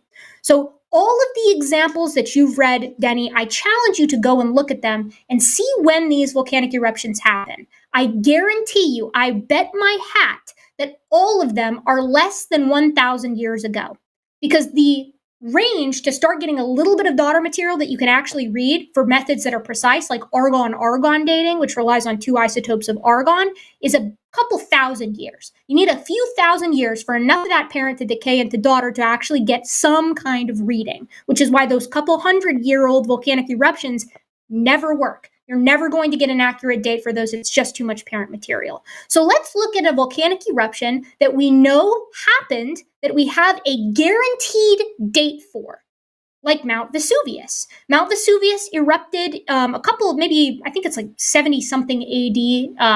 I think it's 71 AD, 71, 79 AD. Basically over 2,000, approximately 2,000 years ago, let's say. That's a date that we know because historians wrote it down. I think it's Pliny the Younger. It's one of the Plinies. Pliny the Younger or Pliny the Elder was basically like nearby. They knew that Pompeii and Herculaneum were these locations that existed. They go to visit them. These places are gone, and Mount Vesuvius is half the size that it used to be. Because when Mount Vesuvius erupted, it blew its top, and you had these massive pyroclastic flows down the sides of the mountain that completely did these cities away. In some cases, the heat was so intense that it turned the brains of the individuals into glass. That's the kind of heat that we're talking about here. But like John said earlier, what pyroclastic flows have in them is igneous rock, which is the type of rock that you radiometrically date. Now, fortunately, you don't actually need vegetation to radiometrically date using potassium argon. You do need that for radiocarbon dating because it relies on the nitrogen and carbon 14 relationships. But so what scientists did in this wonderful, like 2002-ish paper, I think it was, no, actually, I think it was 2010, a 2010 paper, is they went to Pompeii and they took samples. They said, we know the calendar year that this thing erupted. Let's radiometrically date it. Because if radiometric dating works the way I'm telling you it works, which means you need a couple thousand years for just enough daughter to decay to actually detect it, this is your example. This is the creationist example that they've been begging for. A volcanic eruption that occurred at a known date, which has rock that we can actually radiometrically date on it, that has had enough time for daughter material to decay to give us an actual date instead of noise. So what did they do? They argon dated it, and they got the calendar year of the eruption using radiometric dating on this thing. It's a phenomenal paper. Now, that kind of thing shouldn't happen if radiometric dating worked. And furthermore, every time that radiometric dating doesn't work, it shouldn't fit the exact situation that I've presented to you, which is dating rock that's too young, or that John presented to you, which is dating rock using the wrong kind of method, like, for instance, trying to carbon date rock. That's not going to work because carbon and nitrogen are not typically found in igneous rocks. You have to have a method that actually works. And moreover, and I feel like this point wasn't appreciated the first time I said it, you shouldn't be able to use radiometric dating to underscore the entirety of the world's energy economy. None of those things should be true, and yet all of them are. Okay, I see what you're saying. Very good examples you gave. You're saying, like, if you use the wrong measurement, like if you open a door with a hammer, or the scale example you gave, you cannot measure it. So isn't the whole point of of the dating, isn't the whole point of it like to be accurate? So if we have examples of it being non-accurate, I'm sorry, Denny. Yeah. No. Hold on. I need to stop you because I feel like you're not listening to what we're saying. We're saying when used appropriately, maybe I need to repeat that part. When used appropriately, you get the correct date. And that's the entire Mount Vesuvius example that Erika just gave. So it seems to me like in this conversation, you have just simply not listened to a goddamn thing we've said. Yeah, I listened actually to everything you said, and she said very good examples and good points. It's just the amount of evidence I have seen, like, clearly shows inaccurate fossil dates. Denny, I'm sorry. No, listen, Denny, I'm so sorry for interrupting you.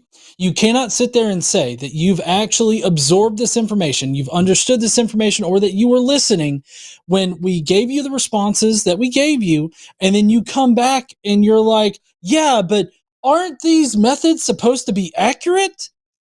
In no world does it make sense that you grasped what we talked about and then you had that as a follow-up comment. It's kind of like this, Denny, if I may, right? Like if I have viral pneumonia, right, and I take antibiotics, the antibiotics are not going to cure my pneumonia because antibiotics are for bacterial infections. The same is true with radiometric dating, right? If you're trying to apply radiometric dating to a sample that has no daughter material, you're going to get noise. It's why these incorrect dates that creationists get are all across the map. There's no rhyme or reason to them because they're trying to read noise. That's what happens. But we know antibiotics work on bacterial infections, and in the same way, we know that radiometric dating works when it is used the way it's supposed to be used, right? You can't take a method. Yeah, you can't take a method that has known limitations, like limitations that are known and appreciated by people who are in that field, and then use it with like outside of the constraints of those limitations, or rather within the constraints of those limitations, and then expect it to work. But that's what creationists do a lot. I've found with this is they'll say, "Oh, see, we've tested radiometric dating and it just doesn't work." And it's like, "Okay, well, what did you use it on?" And they're like, "Well, we used it on rock that's too young." And it's like, "Okay, well, have you tried it on rock that's old enough?" Because that would really make their case. But Denny, they won't do it. They won't actually. Yeah, they only do it on young one. Okay, I see. Yeah. So to me, if you're a creationist and you want to make your point here, you could do this easily. Get rock that's old enough to be radiometrically dated from a place like Pompeii, where there's a historical date for it, and run it. And if it's incorrect, then maybe there would be a point there. Maybe they would have a point. Maybe there's another explanation, but maybe they would have a point. But they won't do it. And I know this because I read I read Radioisotopes in the Age of the Earth, their best attempt out of ICR to try to prove that this wasn't something that had happened. Cool. But instead what they did is at the end of a 5-year campaign by the Institute for Creation Research, where they tried to disprove radiometric dating, when they finished that project in 2001, and then they had a secondary project after that, which they finished a couple of years later, they said, okay, we admit it. When we look at these rocks, it does look like a lot of radioactive decay has happened. In fact, it looks like about a couple of billion years worth of radioactive decay has happened. So what they changed the argument to, at least here in the United States, is that really and truly all that radioactive decay did happen. It just happened really, really, really, really, really, really fast. And it happened during the year-long event of Noah's flood. Okay, that's another story that we could address, and we could talk about why that doesn't work as an explanation. But first, we have to appreciate the fact that they had to admit that when you look at all of these rocks, they all look old. None of them look young. None of them look as young as they should be. And I think that's a real problem for them. Yeah, so you're saying like when it's used the proper way, when you don't use it on recent rocks but on very old ones, like then it's the proper way, so it's gonna work. So can you clarify the difference between geometric dating and carbon-14 dating?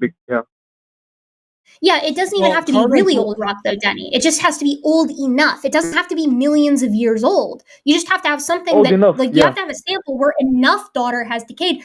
Pompeii was 2,000 years ago, right? Like that's not that old. So, but they never do that. They always pick volcanic eruptions that happened like 50 years ago, or like 100 years ago, or like 200 years ago. They never pick appropriate rock. And, I think that's because they know it's going to be accurate, but that's just me.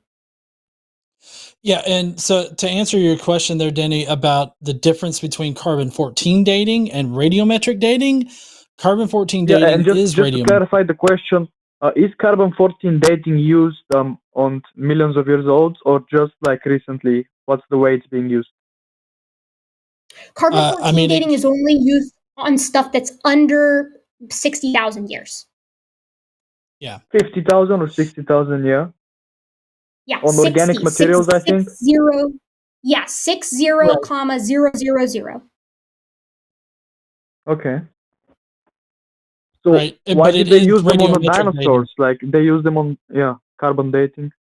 No. Well, so you would need to. I mean, I feel like you're a little misinformed on which dinosaurs are that it would be used on, because I mean, most of the time when you're talking about very old dinosaurs, you're talking about using different elements. So they would be there. There would be different forms of radiometric dating that are used, like the argon to argon dating that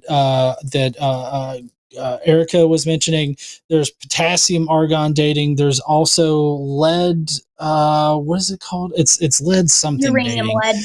That's the uranium lead dating. down there. Yeah. And so, like, So- for instance, if you wanted to date a layer that fossils appear in, what you can do is you can actually get zircon crystals and you can date those. And if they happen to be in the layer, you can get those and you can date them by one of the various methods. I think normally zircon crystals are actually tested with lead uranium dating, and that's because the crystalline structure of the zircon crystals, they're accepting of lead, but they do not accept the uranium. Or I get those mixed up on occasion. I don't. It's one of the two that the crystalline structure will accept that inside of its structure, but it does not accept the other. So when the zircon crystals form, there is no daughter element that's present. So whenever you test the zircon crystal, if there's any daughter element present, it can only be because the parent element decayed into the daughter, and then you can measure that time. And the reason why you would use uranium lead is because uranium lead, it's on the order of millions of years, if not billions, I think. Billions. Yeah, billions. That can it'll give you pretty accurate dates. Now, as far as accurate dates goes, there is like a margin of error on either side of it. So like you're when you're talking about something that old, you're gonna get like a margin of error of like millions of years, but you're very obviously dating something very old, so that's why that margin of error seems big, but it's not big in comparison to the entire range that it can be used to date. So you'd have to be a bit more clear. Sorry, Erika. You'd have to be a bit more clear which dinosaur fossils you're talking about are being radiometrically dated, because considering the limitations of radiocarbon dated, the limitations of radiocarbon dating, you would definitely need to specify which fossil you're talking about, and then also we could explain why you're probably misusing the method. Sorry, go ahead. Yeah, if you want to go into a specific case involving like dinosaur bones, I think it was in Montana, the Hell Creek Foundation or formation. It was believed to be millions of years old using carbon dating, and it suggests that it's inaccurate use just because the material was found and they used it, and it suggests that only a few thousands of years old, which is like misleading, and it's like inappropriate use of carbon dating. Yeah. Jenny, so I know this example. I was nodding earlier because I was like, I know exactly where this is going. This is going to be, a sort of Kevin Anderson style, or Mark Armitage style, I guess I should say, rather, situation where it's like you have a bunch of creationists who are like, I bet if we carbon date dinosaur bone, which conventional science says you can't carbon date because it's too old, we're actually going to get carbon, and that's going to prove that the Earth is very young because there shouldn't be any carbon left, and therefore if we find carbon, that means that it's way younger than 65 million years for something like an Edmontosaur or for a T-Rex. That's how the argument classically goes. Now, the problem with this is carbon dating is one of the few radiometric dating techniques for which contamination is rampant and easy. And the reason for this is that carbon is everywhere. You can get carbon reintroduced into a system by cosmic rays. Literally just sitting in the sun can reintroduce very, very small amounts of carbon into the system. You can get carbon in the system by water percolating over the bone. So if the bone is exposed and it rains on the bone, you can reintroduce carbon that way. Or if it's in a crack where it's exposed to any amount of groundwater, you can reintroduce carbon that way. So this sets up a really, really nice prediction. Because if the limits of carbon dating are about 60,000 years, then reintroduced carbon, which is always going to be in very little amounts, are going to result in erroneous but very old carbon dates. So what I'm saying is that if I have a dinosaur bone, and the dinosaur bone was actually from a dinosaur 6,000 years ago, the amount of carbon in that dinosaur bone is going to correspond to 6,000 years, give or take. What it's not going to correspond to is 60,000 years, or 70,000 years, or 50,000 years. If you get that latter signal, what that is telling you isn't that the dinosaur bone is 50, 60, or 70,000 years, but it's telling you that contamination is a pretty possible, and in fact almost certain, given it's a dinosaur bone, reason for the minute amounts of carbon still in the system. So creationists need the amount of carbon in all these dinosaur bones that they date to be 6,000, 7,000 years. And what we actually find when we carbon date things that are not supposed to be carbon dated is the scantest, tiniest, littlest, ittiest, bittiest amount of carbon still in the system, which is due to a process that we understand extremely well because we have tested it before in laboratories. So yes, when you carbon date a dinosaur bone, you might actually get a small amount of carbon in it, but it is never going to correspond to the dates that creationists need it to correspond to. And in fact, the signal that it gives is always going to be the signal of minute amounts of reintroduced carbon. And the way that I know that is because I always check. When creationists tell me that they radiocarbon dated something and they got some date that they shouldn't, the first thing that I do is I go and say, okay, how old did the carbon dating say it was? Because if the carbon dating is saying that it's really, really, really, really, really, really old, the maximum amount that carbon dating can say something is, what that means is that if it really was actually that old, so much of that nitrogen has decayed into carbon that's why that tiny amount is being shown as present. It's basically saying there's barely any left by conventional means, which is the same signal that you get from reintroduced carbon. You're never going to reintroduce carbon your way back to a 6,000-year-old date. So I would urge you, Danny, I agree, yeah. I would urge you to check those sources and see what they say. Sorry, that's it. Sorry, I'm going to let you go here, or not let you go, but let you continue there, Denny, here in a second. But I did just do a quick Google search, which is something that you can do. I'm assuming that you can use Google for the Montana shale radiometric dating. That's correct, right? That we're talking about. Yeah. And it says it says that uranium, lead, potassium, argon to argon, and also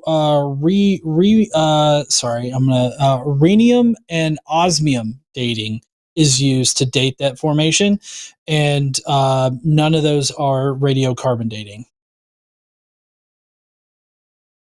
So you're saying it's not? Oh, just because I've read differently.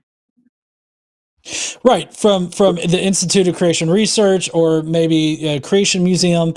I mean, you've heard from creationists these things, and I think that maybe you need to step outside of the ICR AIG bubble and actually look at real, like, scientific studies on this. Because, like, the first things that come up on a basic Google search on this, if you were to double check like what the creationists are telling you, Geoscience World, I mean, hell, Wikipedia would probably be fine. National Center for Science Education, USGS Publications, I mean, Science Direct. I mean, these are all legitimate scientific journals and scientific websites that are going to give you good information. Don't go, like, when you're looking at like this kind of stuff, if you read something from creation.org or whatever in the fuck, definitely just go and Google it, because these are basic like things that can be Googled and will come up immediately. Denny, a lot of these. I see it's not. Yeah. I'm sorry. I interrupted you. You continue. Yeah. You said before, like, if it's like 6,000-year-old like bone or skeleton of a dinosaur, you could determine that using carbon dating. It's gonna show exactly 6,000. But if it's above 50,000, it's not gonna be accurate. So there's no point in using it. And yeah, so the other host provided a well argument. It's actually carbon dating was not used, and that's my mistake. Yeah, probably radiometric dating was used. Yeah. But you're not incorrect though, Denny, that creationists have tried to radiometrically date dinosaur bones, and what ends up happening is the situation I've described. So if I'm assuming that you read that they radiometrically dated a dinosaur, or radiocarbon dated, a dinosaur bone somewhere. So my challenge to you is to go and see what number they got. Right? Because the whole point that creationists are trying to make is that the dinosaur bone is way younger than the evolutionists are telling you that it is. And that's why it's giving a young radiocarbon date. But if there's another side of that coin, right? Which is that if the dinosaur bone is 6,000 years old, which is usually what they're trying to say that it is, or 4,400 years ago, if it's after Noah's flood, then that's what the carbon method should say that it is. The radiocarbon dating method works on things that are a few thousand years old. You can actually use it on things that are a few hundred years old. It has a much younger range than most of the radiometric dating methods like argon or uranium lead or rhenium osmium or whatever, right? And in fact, we use it in archaeology a lot, right? Like we use radiocarbon dating to date papyrus mats in Egyptian mastabas or whatever. Like it works for that kind of thing, which means that if the creationists are correct, those dinosaur bones, if they're really 6,000 years old, they shouldn't be showing us the same pattern that you get when carbon is reintroduced, a phenomenon which we understand quite well. It should be telling us that those dinosaur bones are actually 6,000 years old, but it isn't. At least not in any case that I've ever seen. If you have a source for a dinosaur bone that was radiocarbon dated to being 6,000 years old, I'm very interested in seeing that because I've never seen anything produced by them of that nature. Yeah, I'll definitely look at what you said to look like. I think it was 65 million of years old. It was determined about this case in Montana, but I mean, if I could just quickly say, like, other examples like the horseshoe crab, which is 450 millions of years, it shows no evolution even to today. Like, many examples show the same bone structure, skeletal structure, and everything, which is quite fascinating, and I cannot explain it. Maybe you can. Denny, yeah. Denny, the dragonfly and so on and so on. Jellyfish. So I get that we've been on this call for a while. It's 30 minutes. At around minute 5, between minutes 5 and 10, Erika provided a detailed explanation for stasis occurring and explained why it would happen. Yeah, and why it does not pose a problem for evolution. There are many reasons for stasis happening, which is the thing that you just now described. I'm sorry, but this is the third or fourth time in this one call that you have repeated things that we have already discussed with you, and as if we haven't discussed it with you. Do you at least recognize that we've already discussed that point? She said a lot of things, and I didn't hear all the things, but she said many things, and maybe I forgot some of them. She just went over many topics, many examples, and probably that's why. Okay, do you understand what stasis is? Yes. Do you understand that stasis does not pose a problem for evolution? Not quite, but that's just my view. It's okay. So Denny, let's that's actually something we can explain. So I'm going to give it. We're doing a little bit good cop bad cop thing. I'll give it a quick go. So evolution happens, right? That's the change in the allelic frequency of a population over time. And if that happens for long enough, it results in macroscopic change and speciation and things getting antlers or wings or changing body plans or whatever, right? Macroscopic change, this so-called macroevolution, which is just microevolution, but over a longer time scale. The way that evolution occurs, the way that those changes happen, is via the mechanisms of evolution. The two primary ones of which that we tend to talk about and sort of introduce the concept with is mutation, which is what introduces variation into a population. And that just happens because there are errors when cells try to divide, right? There's errors in DNA replication and protein synthesis. That gives variation to populations. And then natural selection, or really, I guess more accurately understood, natural filtration, right, will select organisms which are better fit for their environment, in that they will be better at reproducing than their peers. That's all that's happening in evolution, is that you have variation in a population, and in that population, in a given environment, some critters are going to be better than other critters at reproducing. And when they reproduce, they pass those beneficial genes that allowed them to be better at reproducing onto their offspring. And that happens for generation after generation, and then the population will change over time. What that relies on is that the environment is changing in such a way so as to give an edge to some individuals over others.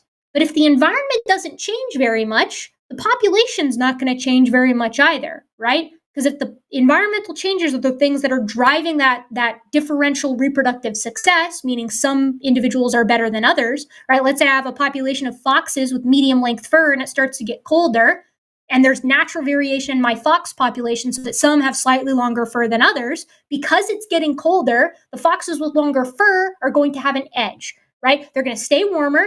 They're going to reproduce more often because they're going to live longer and eat more food because they're not going to be cold all the time. And then they're going to pass those genes for long fur onto their kids. And if it keeps getting colder and keeps getting colder, then the longer furred foxes are eventually going to be the only version of foxes within that population. But if that environment isn't changing, then you're not typically going to see populations drastically change in any direction. You're going to see stasis. They're going to stay the same. Another word for this, as far as like the type of selection, is called stabilizing selection, which is doing exactly what it sounds like. It's stabilizing the population to stay the same because the version that they are right now is pretty well suited for the environment that they live in. Now, when I think of environments that are pretty stable, really one environment comes to mind, and it's the ocean, right? Because changing the chemistry of the ocean is pretty tough, and the ocean isn't typically subject to the same weather patterns that the land is. So we tend to see stasis happen most frequently in aquatic animals like horseshoe crabs or like, coelacanths, right? So does that explain, at least from an evolutionary perspective, what stasis is and why it happens to some populations and not others? I would say a perfect definition of stasis, you just gave examples of. And Okay, if I could say, you explain how stasis works and everything. It's just not like 10,000, it's not 100,000, it's 500 millions of years of stasis, which is a big number, and I cannot comprehend. Many people, creationists, they cannot comprehend these numbers because it's impossible in our view. But Denny, the problem is those horseshoe crabs and those lungfish, or sometimes they point to coelacanths in the Devonian, talking about 500 million years or talking about 300 million years or whatever. And I really can't stress this enough. They haven't stayed identical. Stasis doesn't mean identical. It just means the population is stable. So the change that's happening isn't extreme. But when you compare a horseshoe crab from today to a horseshoe crab 550 million years ago, or rather 500 million years ago, they look pretty different. The carapace shape is different. The way that the body shape is segmented out is different, with emphasis on different segments. Aspects of the tails and the legs and the eyes are different. So it's not that horseshoe crabs haven't changed at all, right? They have changed quite a bit. It's just more or less horseshoe crabs have been a very successful taxon, and they were around then and they're around now, right? I could point to worms and say the same thing. We've had different types of flatworms for 550 million years. We've had different types of arthropods for 550 million years, right? We've had sharks since the Ordovician. We've had tetrapods since the Devonian. But just because something is still around doesn't change the fact that there are innumerable millions, billions of species that aren't around still, that have either evolved out of that species, descended from that species, right? Or they've gone extinct. So I think from the creationist perspective, it's a little tough because from an evolutionary perspective, we can explain stasis and we can explain evolution, right? We can explain why critters stay the same and we can explain why critters change. But from a creationist perspective, you have to hope that things don't change at all. Otherwise, you're kind of up a creek. You can't explain these vast changes that we do see in the fossil record. And that goes for things like horseshoe crabs and coelacanths too. Erika? Yes. I've appreciated this learning moment, like in this call, like that I'm getting from you, right? But I feel like our interlocutor does not feel the same way. because it's a little hard to convince me that he is taking this in or paying attention at all when he's consistently commenting He in the cut chat it, I know. while you're talking. Yeah. Yeah, she Well, just I said mean, there's billions of that's examples of pretty fucking evolution, rude, there's isn't it? examples of No, stasis. Denny, shut the fuck up. That's pretty fucking rude, Whoa. right? Like, if you're gonna ask, no, you've asked an expert in this field to explain these things to you, that to rebut the things that you're talking about, and then as soon as she starts talking, you go typing away on your goddamn phone into the chat, spewing your fucking preaching bullshit that I saw. Like, That's my brother. That's pretty I'm on the fucking call, rude. yeah. What? That's my brother next to me. He's in the chat. Yeah, he's typing from my account. Yeah. Oh, okay. Well, why did it say this is Denny from the phone call? Like earlier in the thing before he got like booted out, That's it my said I personal am account. Denny. You can see. Yeah. Okay, so your brother's a fucking liar then? He was claiming to be you when not really you then. Banned from chat. Is that right? It's me. He's with me. Yeah.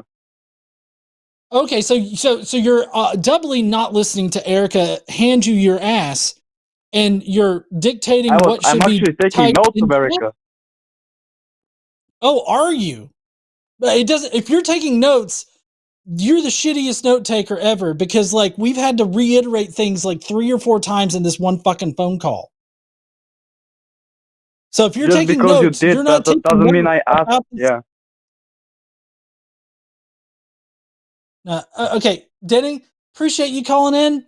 I'm really fucking done with Appreciate this you guys. conversation. Yeah. Don't Okay. swear. Bye, Denny. Thank you. Yeah. Don't. Denny, take some time to, I know he's gone, but take some time to look over the notes, call back, check into everything that I've said. Listen, John knows this about me. I could go eternities with creationist. I could just go back and forth. I love it. I think it's the most fun thing in the world. And, probably he was in the chat, doing some screwball stuff in the chat or whatever, or maybe his brother really did have his phone. I don't know. It's giving My Girlfriend Goes to Another School to me, maybe, but either way, I have fun with these kinds of things. So, Denny, take some time, look into what I said. If I'm wrong about any of it, call back another time when I'm on here. I would be happy to go over it, at another juncture. Truly, I love this more than anything. I have an absolute ball with this kind of thing.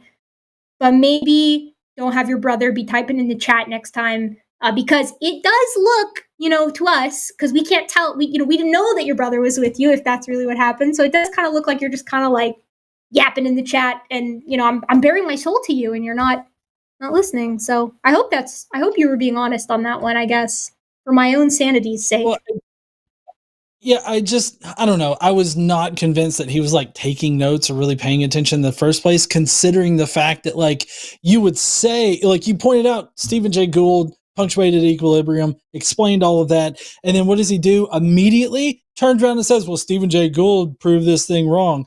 And it's like, no, we just covered that. And then with the stasis, like we talked about the stasis thing, we explained stasis. And then, like, he comes back in and is like, yeah, but it just seems impossible for them to stay the same if evolution happens. I know. And, I think the reason why I have a lot of patience is, one, because I enjoy it a lot, but then also because I'm so good faith brained, even though I've been, like, shown to be incorrect on that time and time and time and time and time and time and time again, that not everybody is a good faith actor. I hope in my heart of hearts that, he's from Bulgaria. I don't know what the evolution education is like in Bulgaria. Maybe, I don't know, maybe these are totally brand new concepts to him, and it's difficult for him to be like, maybe when you get handed a new concept, you're like, oh, it's stasis here, but does this really count as stasis? I think it's probably more likely that he had a script sitting in front of him from like a creationist answers handbook or whatever, and he's going down the list on that. And because he's just going down the list, it didn't occur to him that the stasis was the same stasis we just talked about, and the Gould is the same Gould that we just talked about.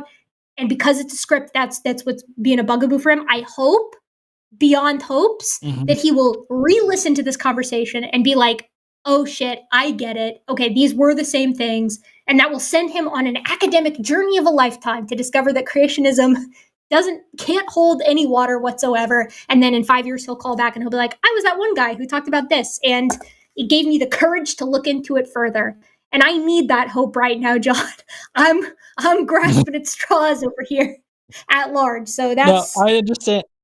No, I understand. I just for whatever reason I hyper focused in on his on all that, and I guess I didn't have the good faith that you seem to have. Well, I'm glad that you do. That wasn't a knock against you or anything. No, I it's just okay. It is a little bit of a knock against me because even though I'm fighting against it, I have been doing this for so long that I'm less naive than I was. I still, when I encounter someone new, if they haven't proven themselves to me to be a bad faith actor, that I'm usually like, okay, let's benefit of the doubt. Like maybe it's this, maybe it's that, whatever. But that means that I easily fall victim to people who just kind of want to jerk me around a little bit. You know, they call in, they're not good faith actors. They're sometimes full of shit, and they like to go down a script. And I hope that Denny is not one of those people. But I guess he could be. I don't know. We'll see. Maybe we put a poll in chat. I don't know. Yeah. Okay. So just letting everybody know, super chats, $5 or more will be read by us. Afterwards, we do have a couple of calls left for tonight's show. We are going to be getting to those here just a second. But I did want to remind everybody about the super chats. So if you've got something to say, you want to ask us a question, then send in a super chat, $5 more, and we will interact with it. So we got one more theist on the line that we're going to get to, and that's Dennis from New Jersey. What's up there? Hello? Not Dennis from Not Jimmy's? I don't know. I was trying to do a Forrest thing. What's up, Dennis? Hey, what's up? How you doing? Can you hear me? We can hear you, Dennis. Hello? Oh, yeah, okay, yeah, cool. So what I was saying, because I was the guy in the chat saying that you can't prove or you can simulate turning inorganic matter into organic matter. Therefore, your hypothesis of evolution is just that, a hypothesis. You can't prove it until you No. Let me correct you real quick there, Dennis. Let's get ourselves oriented. That is abiogenesis. That's not evolution. Evolution is a change in allele frequencies in a population of organisms over a period of time that results in changes to that population. Abiogenesis is where you go from inorganic chemistry to organic chemistry, and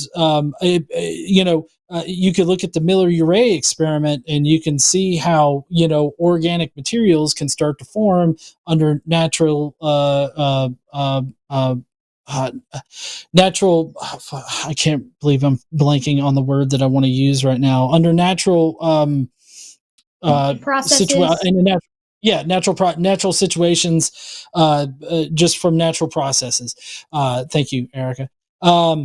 So, I mean, these are two different topics. And so if you want to focus on abiogenesis, we can do that. But if you want to talk about evolution, we can talk about that. But we don't need to mix these two areas of science as if they're the same thing.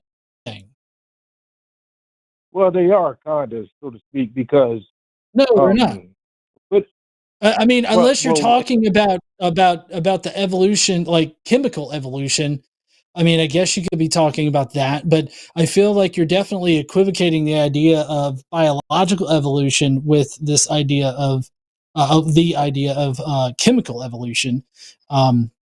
So if you want to talk about chemical evolution,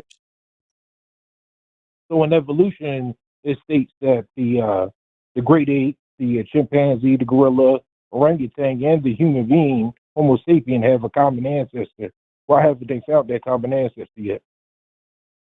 Oh, Dennis, this question is for me because I studied this. This is what I study. I study the guys that are proposed to be the common ancestor of specifically those groups, the last common ancestor of all hominids. We actually have several really good candidates.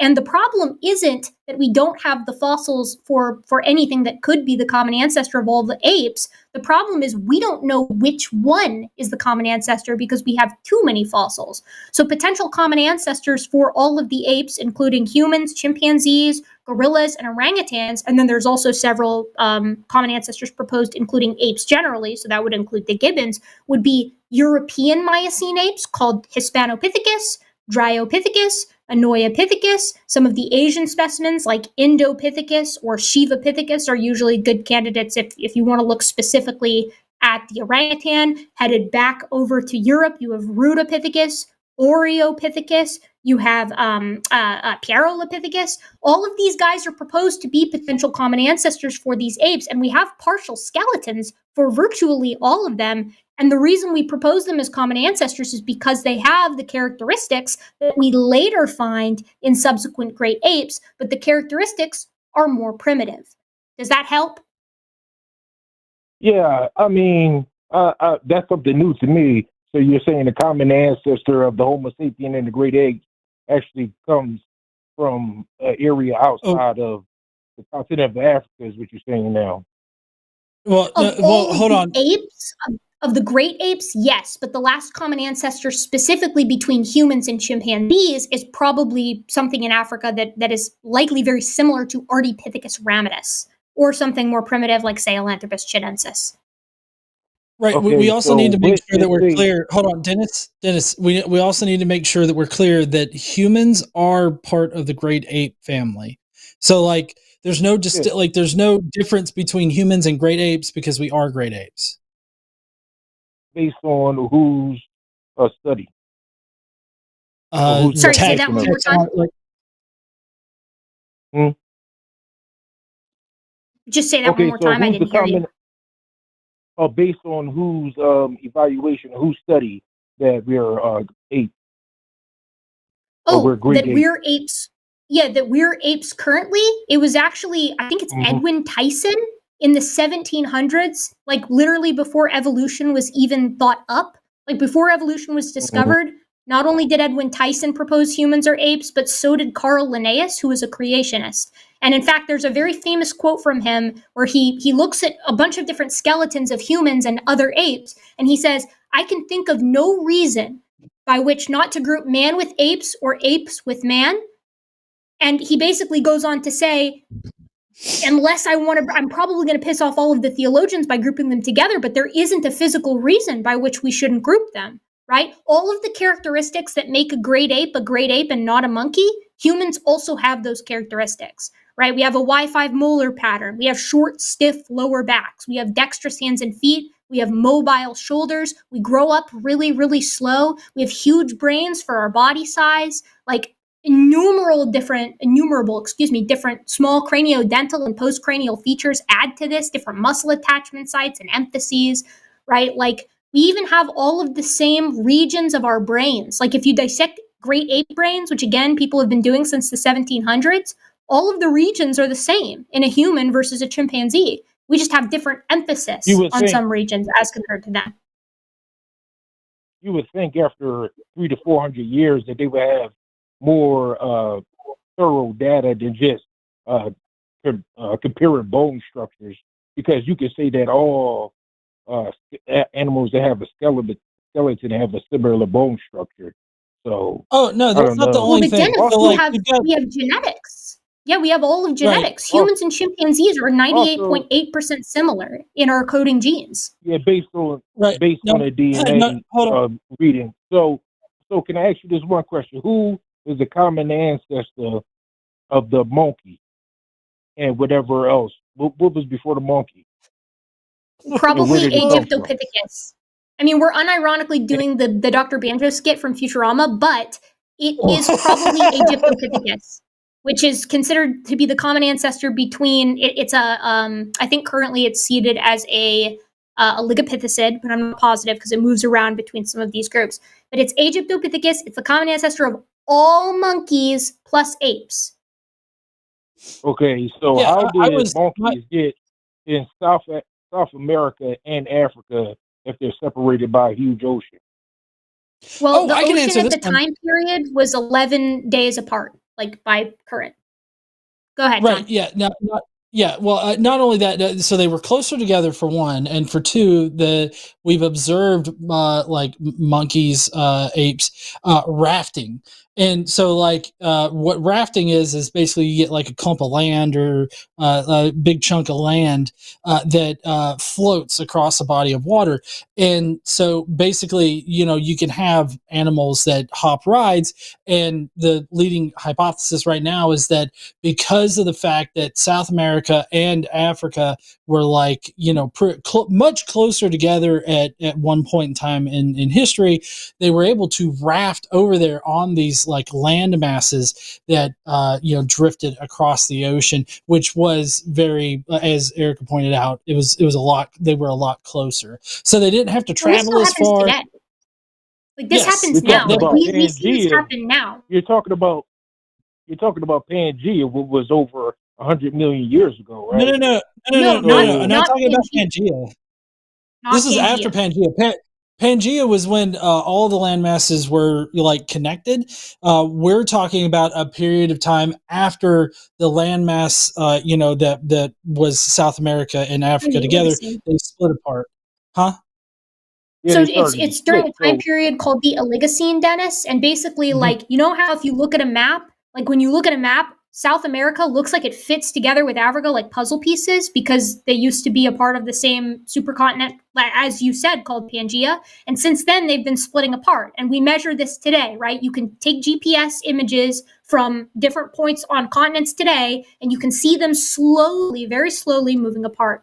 During the Oligocene, which was like approximately 30 to 40 million years ago, South America and Africa were much closer together than they are today. In fact, based off of current models, it would have taken you 11 days on a raft of vegetation, which rafts of vegetation form pretty much anytime there's a hurricane. Like we see this all the time in the Gulf of Mexico when hurricanes slam into the coast and they pull off vast chunks of vegetation because it's a hurricane, right? It floods and forests get flooded and trees fall down and they clump together and animals end up on these vegetative mats.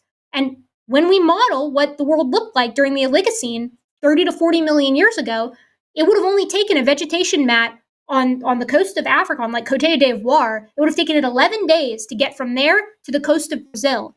Little tiny monkeys that are like this big, which was the size of a lot of these Fayum monkeys, like they call them proteopithecids, like they can survive on a raft of vegetation for 11 days. And then they get off in Brazil.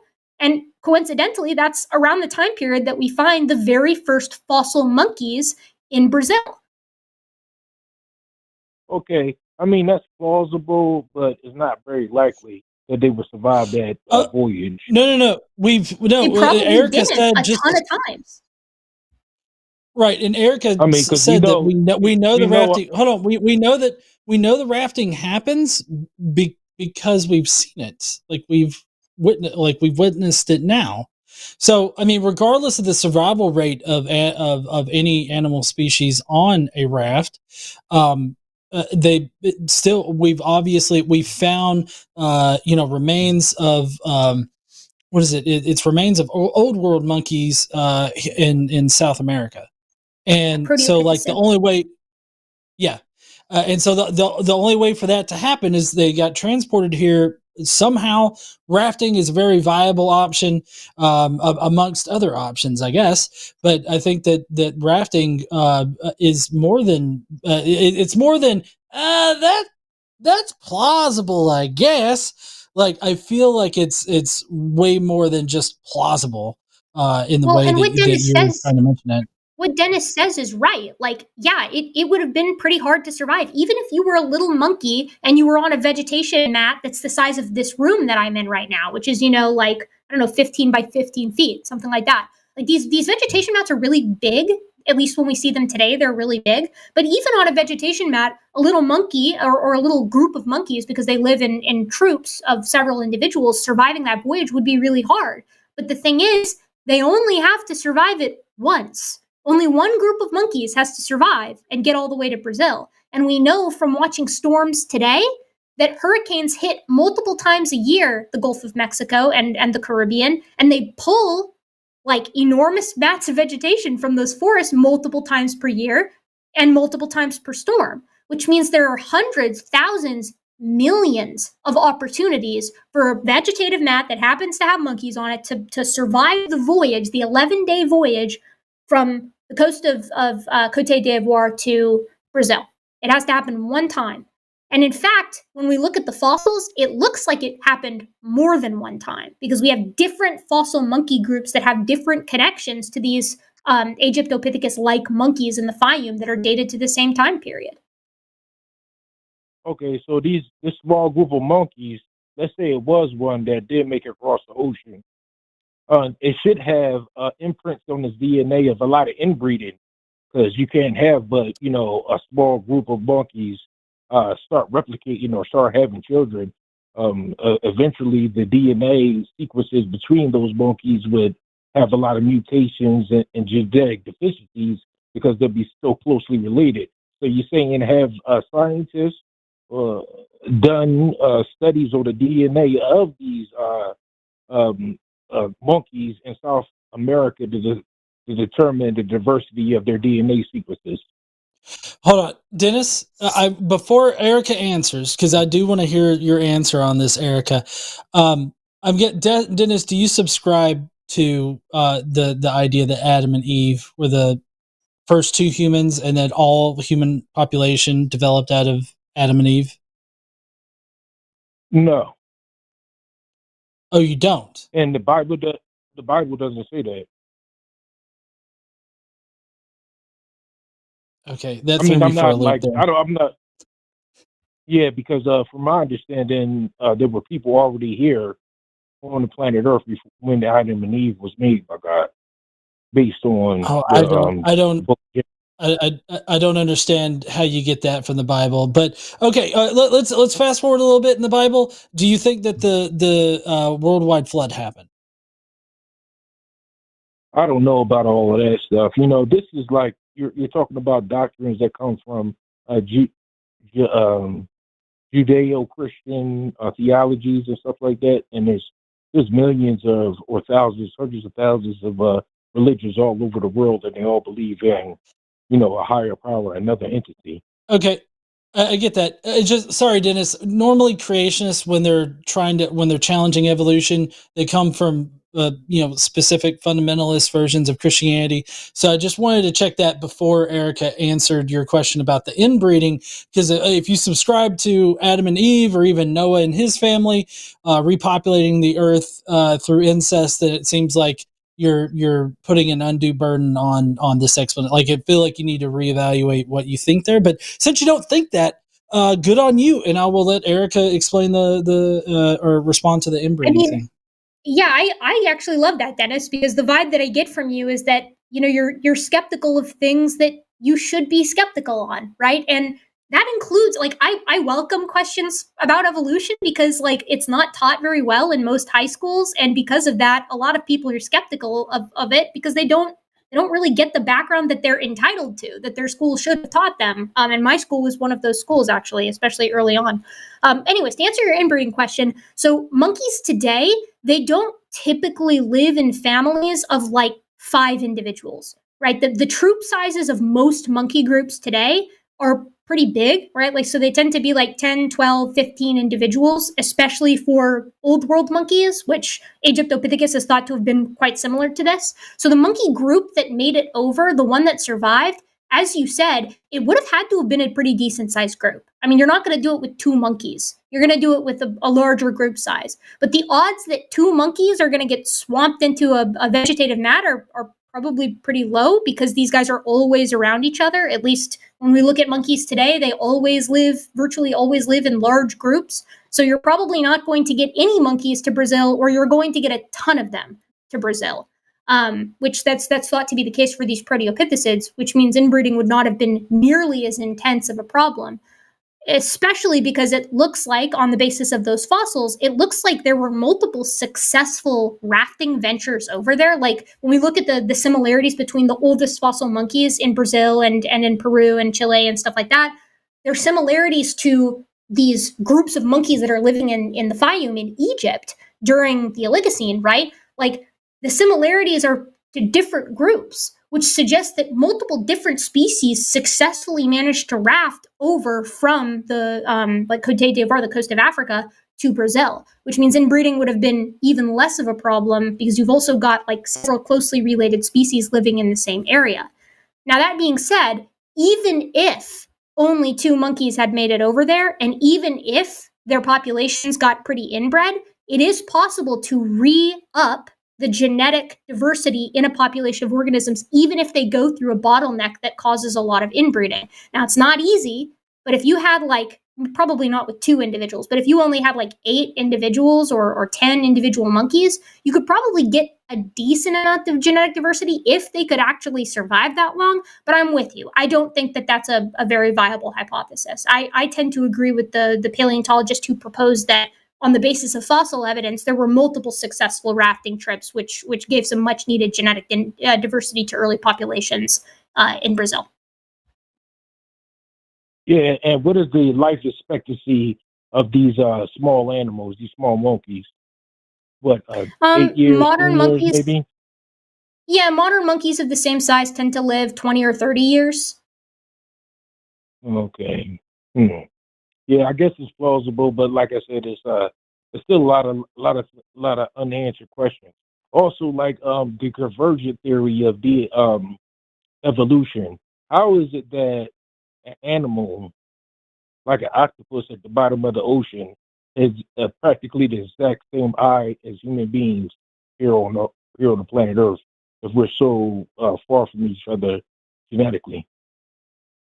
Did you say like octopus have very different eyes than humans? Yeah, no, it's very similar to the human eye.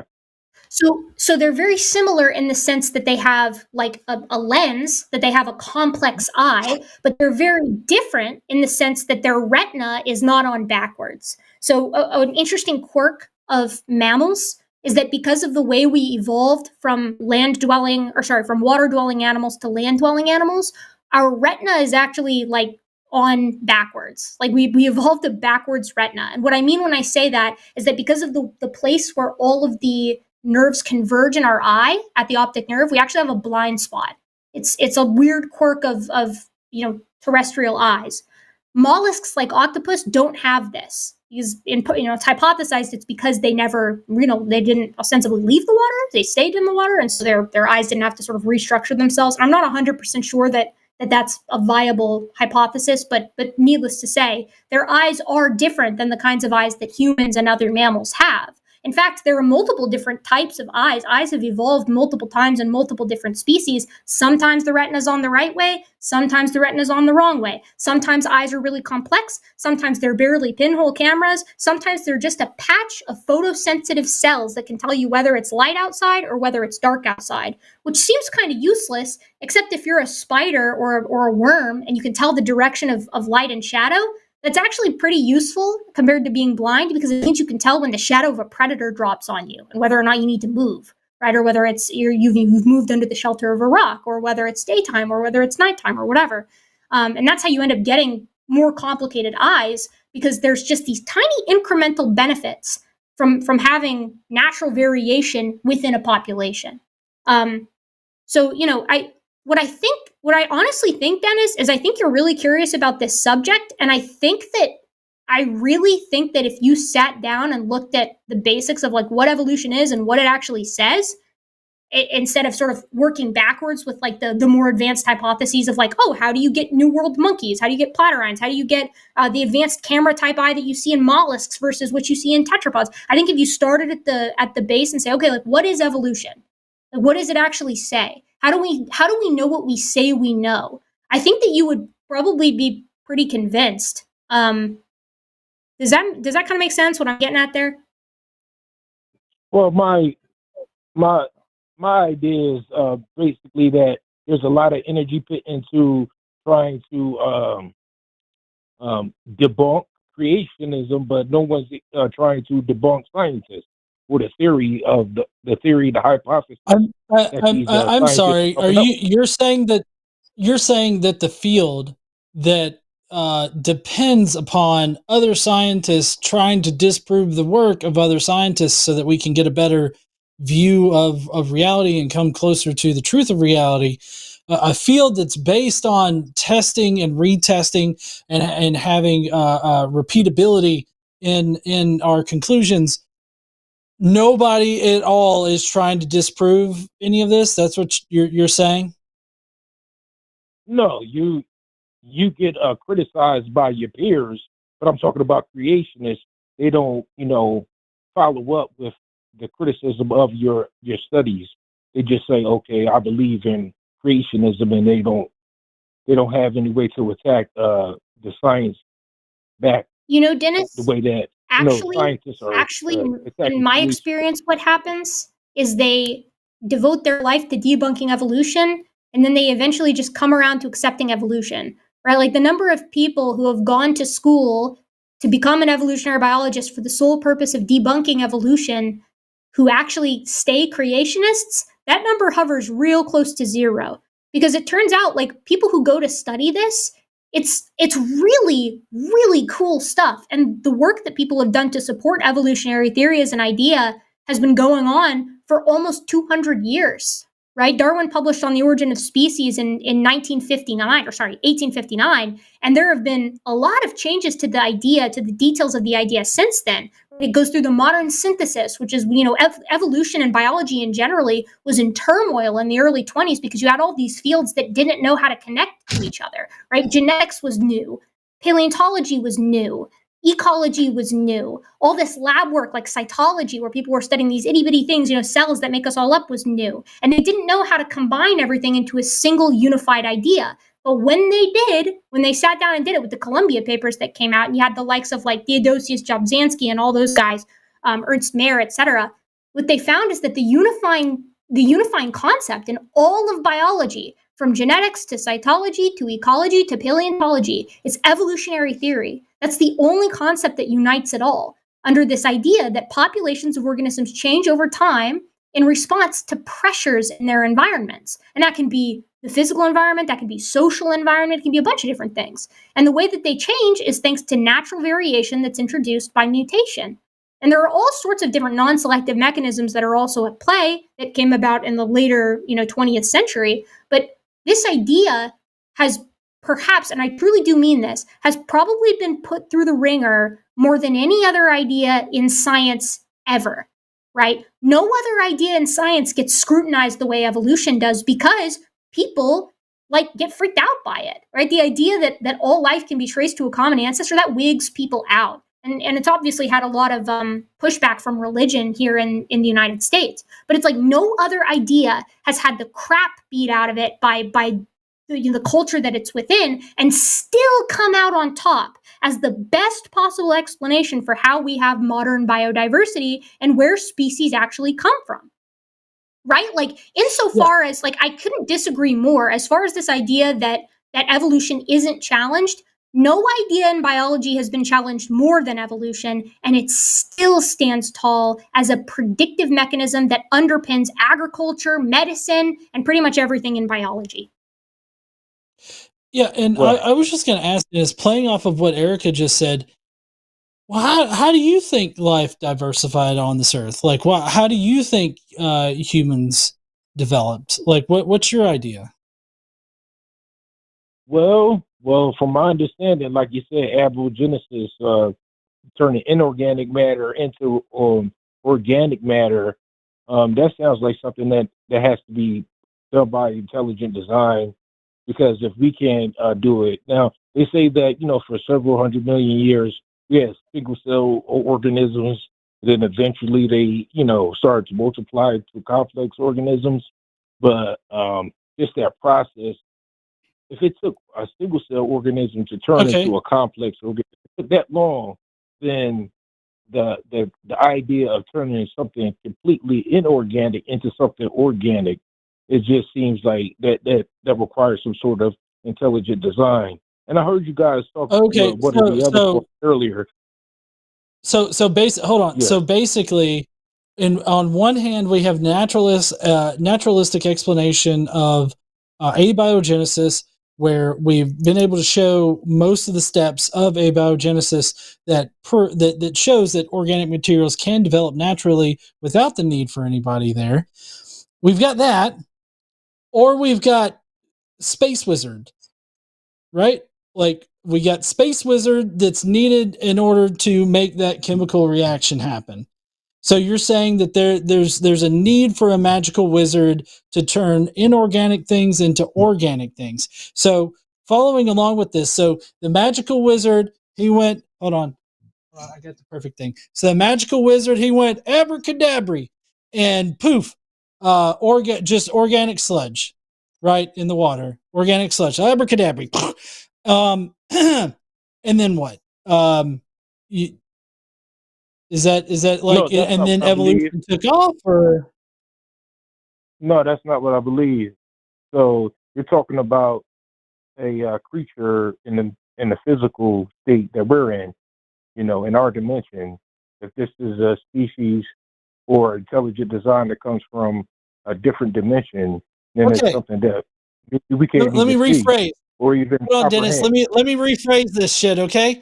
All right. So trans-dimensional magical space wizard, abracadabra, boof, and then there's a bunch of primordial ooze that's alive. It's organic material, and then evolution takes place after that, or like, does he do some like weird, funky stuff with the organic ooze? Who knows how they did it? How the intelligent design did it. Maybe it's in the quantum realm. In the quantum realm, like in Ant-Man? Yeah, maybe so. Who knows? I'm sorry. Dennis, Okay, so our entire conversation here on our side is full of like scientific observation, scientific studies, scientific proof for the naturalistic progression from inorganic materials all the way through the diversity of life. We've been able to sufficiently answer everything that you have. And when I have questions for you and your idea, you're just like, fuck, dude, I don't know, maybe. Like, that's what you got for it. Like, if I were a third party outside of this and I saw our conversation where we were like, oh yes, scientific fact, scientific fact, scientific explanation, and then you're just like, yeah, just, weird trans-dimensional space dude went poof, and then he went poof a few more times with the KY jelly that was produced, and then boom, that's how we got here. Which one would you actually take serious? I'm not trying to win the debate. I'm just here to disprove what you guys are saying, I'm not. or No. I'm not least, trying to win a debate or at the either. very I'm least, trying to do a reductio absurdum on your position, because basically Erika and I have science behind us and natural explanations that can explain every single question that you have. You have a trans-dimensional space wizard that went abracadabra on some rocks, and then poof, some, I guess, ooze appeared, and then he did some weird shit with the ooze to make humans. Like, no, those that's are the what you said. competing hypotheses right now. That's what you said. I didn't say that. Hey, do you believe in the I Big mean, Bang Theory? oh my God. Do you believe in Erika, do that? you want to continue, or like, because we've been on the call for 30 I minutes with him. I really do. I really, the way that I kind of want to settle this is I think, honestly, I think when we walked through everything, Dennis, I think you were kind of cool with most of it, right? Like you were kind of like, yeah, that seems unlikely, but yeah, that's like a viable hypothesis. Like as we walked through all of the steps of evolution, I kind of feel like where you're coming from is that it's like kind of an argument from incredulity. Like you're like, I just can't, conceive that this could happen naturally. And it's like, I get where you're coming from, but I do think that John kind of has a fair point, which is like, okay, you can have criticisms of evolution. I think if you looked into the topic, like in any depth, you would be, your worries would be assuaged, to be perfectly honest. But, you got these issues with it. I do think it's problematic, though, that the issues that you have with evolution are like, oh, there are these tiny steps that I feel like haven't been sufficiently explained, but then you kind of, from your perspective, have a very large hole at the very beginning that kind of can't be explained. And I think that your kind of your standards of evidence are a little bit wonky. I feel like you've got a bit of a double standard there that you might want to look at least if you want to come at it from a perspective of like an honest like seeker of the truth, I guess is how I'll put it. Because I think if you really sat down with yourself and you're like, what do I think and why? I think that you would find that the naturalistic explanation of life and biodiversity from science, like, man, dude, there's a lot there that I don't think that you could say the same for your perspective currently. And maybe you like the mystery, I don't know.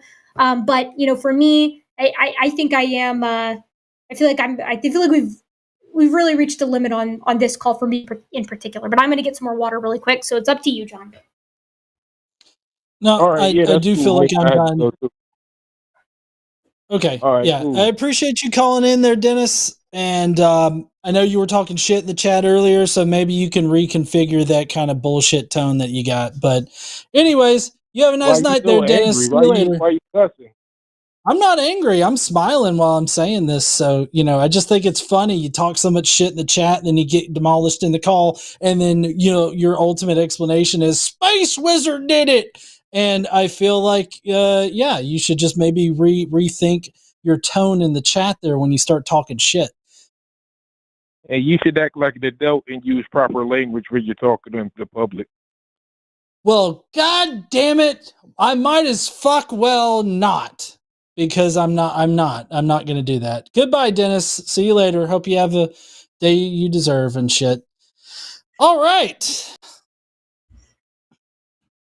I got a note from Morgan about him talking shit in the chat there. I just thought it was really funny, him talking so much shit and then calling in and, totally getting destroyed and everything like that. All right. We are going to be heading to the super chats here in just a second. We do have somebody that's been on hold for so long tonight. We so appreciate Joe for hanging on. He has a quick question, and I'm sorry, Joe, we can't go into too much detail about your question, but we can answer it because we do need to go, and I've got to call my son before he passes out tonight. But we're going to go on ahead and talk to Joe from Whistly Indigestion. I don't know. Yeah, I was actually thinking it's like Whiskey Icarus. I think that was a pretty good one. I was thinking of that the other day. Yeah. How you doing, Joe? Wonderful. So actually, it's like Forrest is with us. I actually I'm coming with good news here because I don't know. Not the previous caller before them wasn't really paying attention. I don't think, and I was, and I think Erika actually answered my question because my question is about adding evolution, adding information into the genetic code. And from the way she described it, it sounded like where I get mixed up is that I'm thinking too like individual, and that the addition actually happens like kind of on the species level. Like, is that kind of closer to what's happening? Yes, Joe, because all critters, right? They have aspects of them. If they're multicellular or if they're single cellular, they do this with their whole body. They replicate, right? Their cells replicate. And in multicellular organisms, when our cells replicate, they have to copy all of our DNA so that each new cell can have a full set of DNA. The problem with DNA replication and with making proteins, which all of our important bits are made of proteins, from our hair to our muscle fibers, to aspects of our guts, we have these errors in DNA replication or protein synthesis that are going to add some kind of permanent change to the DNA or to the produced protein, right? And what that means is that the new version of the DNA or of the protein, it can be beneficial, it can be detrimental, or it can be neutral. And the overwhelming majority of mutations are going to be neutral, but some of them are beneficial or detrimental. And whether they're beneficial or detrimental depends entirely on the environment that individual lives in. So the example that I used earlier were the foxes. We have a bunch of foxes with normal length fur living in a beautiful temperate forest in Indiana, which is where I grew up. And we saw foxes sometimes. So let's say all of a sudden the climate starts to change and the climate starts to get a little bit colder. And in that natural population of foxes, due to mutations in DNA replication or protein synthesis, right? Some foxes are born with slightly longer hair and some foxes are born with slightly shorter hair, right? It's not too far of a stretch to think of because hair length is determined by genes. And so there can be tweaks in the genes that cause it to express for shorter or longer amounts of time. And so as a result, you can get variation in the length of the fur of these guys. If the climate is getting colder, and some foxes have long hair, some have regular hair, and some have short hair, the foxes with long hair are less likely to die of frostbite. They're less likely to freeze to death, right? They're going to be able to hunt for longer, eat more, get bigger, and reproduce more often. And all of their pups are going to have that same gene that gives them long hair. And so slowly you're going to see that population move towards longer-haired foxes. Now, it seems like, oh, that's crazy. Like, how do you get brand new body plans with something like that? Like, hair is one thing, but body plans are another. There's this really cool study that looked at fish in and immediately north of the area in the Atlantic where the water gets so cold that it like freezes, right? Like it's lethally cold water. And there's a population of ice fish that have a very close relative that lives just to the south of them, right? Like a normal water cod versus a cold water cod. And these cold water cod have this protein that gives their blood the quality of antifreeze. So their blood won't freeze solid in the water so that they can swim in. But their southerly relative does not have this mutation. And so if they swim too far north, they'll freeze to death. Now, these guys are super closely related. And it turns out that when you sequence the genome, that special antifreeze blood protein directly descends from a regular, basically functionless protein in these regular old cods, right? So all of that happened to give this wonderful quality that caused a speciation event in these fish was basically a duplication of a gene that wasn't really doing anything, followed by a point mutation. That's a change in like one base pair, or maybe it was larger than that. And there are a couple base pair changes that tends to be what happens that conferred a new function on an old protein that gave an advantage to every single fish that had it so that they could expand further north, hunt in regions they couldn't previously hunt in, and also not freeze to death. So they could reproduce more often and reproduce for longer.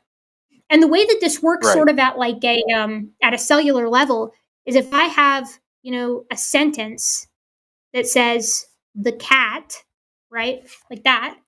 And then I have a single point mutation, or let's say a duplication. So I get the cat. So the word cat has been duplicated. You can imagine that cat is a gene. So I go from having the cat, I get a duplication event, and now I have the cat. Let's say I get another mutation, but this time it's a smaller mutation, like a point mutation.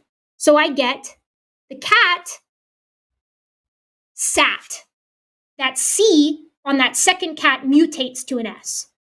I don't think anybody is going to disagree that the sentence the cat contains different information than the sentence the cat sat. And yet with a single duplication event and a point mutation, we've completely changed the sentence and the information within it. That's how it works on the genetic level too. Excuse me. Erika, that's kind of how I picked it up. And I'm sorry, go ahead. Oh, I was just going to ask Erika a question. Would it be? I've always had a problem with people calling it new information, like adding new information to the genetic code.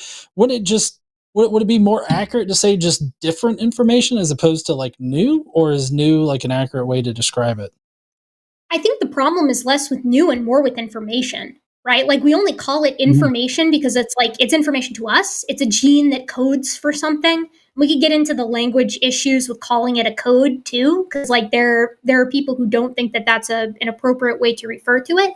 But yeah, we're only calling it. It's appropriate to call it new information, but only on a temporal scale, right? So it's like it's new in the sense that it didn't exist in the previous generation and now it exists. But in the sense that it's like, oh, it's new information that changes absolutely everything. That sort of implies an agency that I think also isn't necessarily appropriate. But I do think it's useful when talking to people about the concept because it's intuitive, I guess. So it's not accurate in the sense that, it's objective and biological, but it is accurate in the sense of we're trying to convey a concept of how you get genes that are neo-functionalized. So how do you get a gene, a new gene that does something different from the original genome, from anything in the original genome in an organism? Well, usually it's a duplication of some old shit that doesn't do anything in that organism, followed by a couple of changes that neo-functionalize that gene. And people are like, oh, well, what a wonderful coincidence. How could that, really you're going to appeal to that? It's like, yes, because it happens all the time and doesn't result in a wonderful new gene. Like it happens millions, billions, trillions of times and nothing happens. It happens millions, billions, trillions of times and the new gene that it produces is negative. It's detrimental. It screws something up. But it also happens millions, billions, and trillions of times and it produces something new that is beneficial to that organism within a specific environmental context. But it's like when I teach my students, if that antifreeze gene had shown up in a tropical fish that lives in a lake in the middle of Brazil, would it ever move to fixation? Would it ever become dominant? Would it even confer them a fitness advantage? No, the fish wouldn't even notice it because there's no environmental benefit to having an antifreeze protein if you live in the tropics. It's like such is the case with all evolutionary change. It's context specific, whether it's beneficial or not. Did that help, Joe?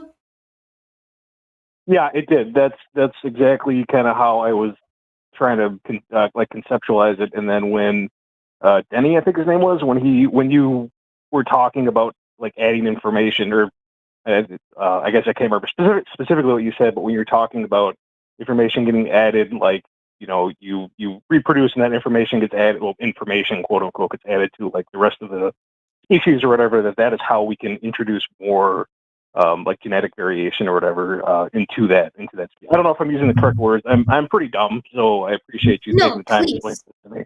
You're fine. Not at all. And the fact that you're asking it at all, you're definitely not dumb. But no, you're totally right. It's like mutation happens. It's just a byproduct of DNA replication. Biology is not perfect. There's going to be errors. And those errors introduce variation into the population. Sometimes it does nothing. Sometimes it does good stuff. Sometimes it does bad stuff, right? Whether it's good or bad depends on the environment and it depends on the critter. And if it does something good, that critter is going to be better at reproducing than all of its conspecifics, everybody else in the group, which means it's going to reproduce more often and every one of its kids is going to have that same gene.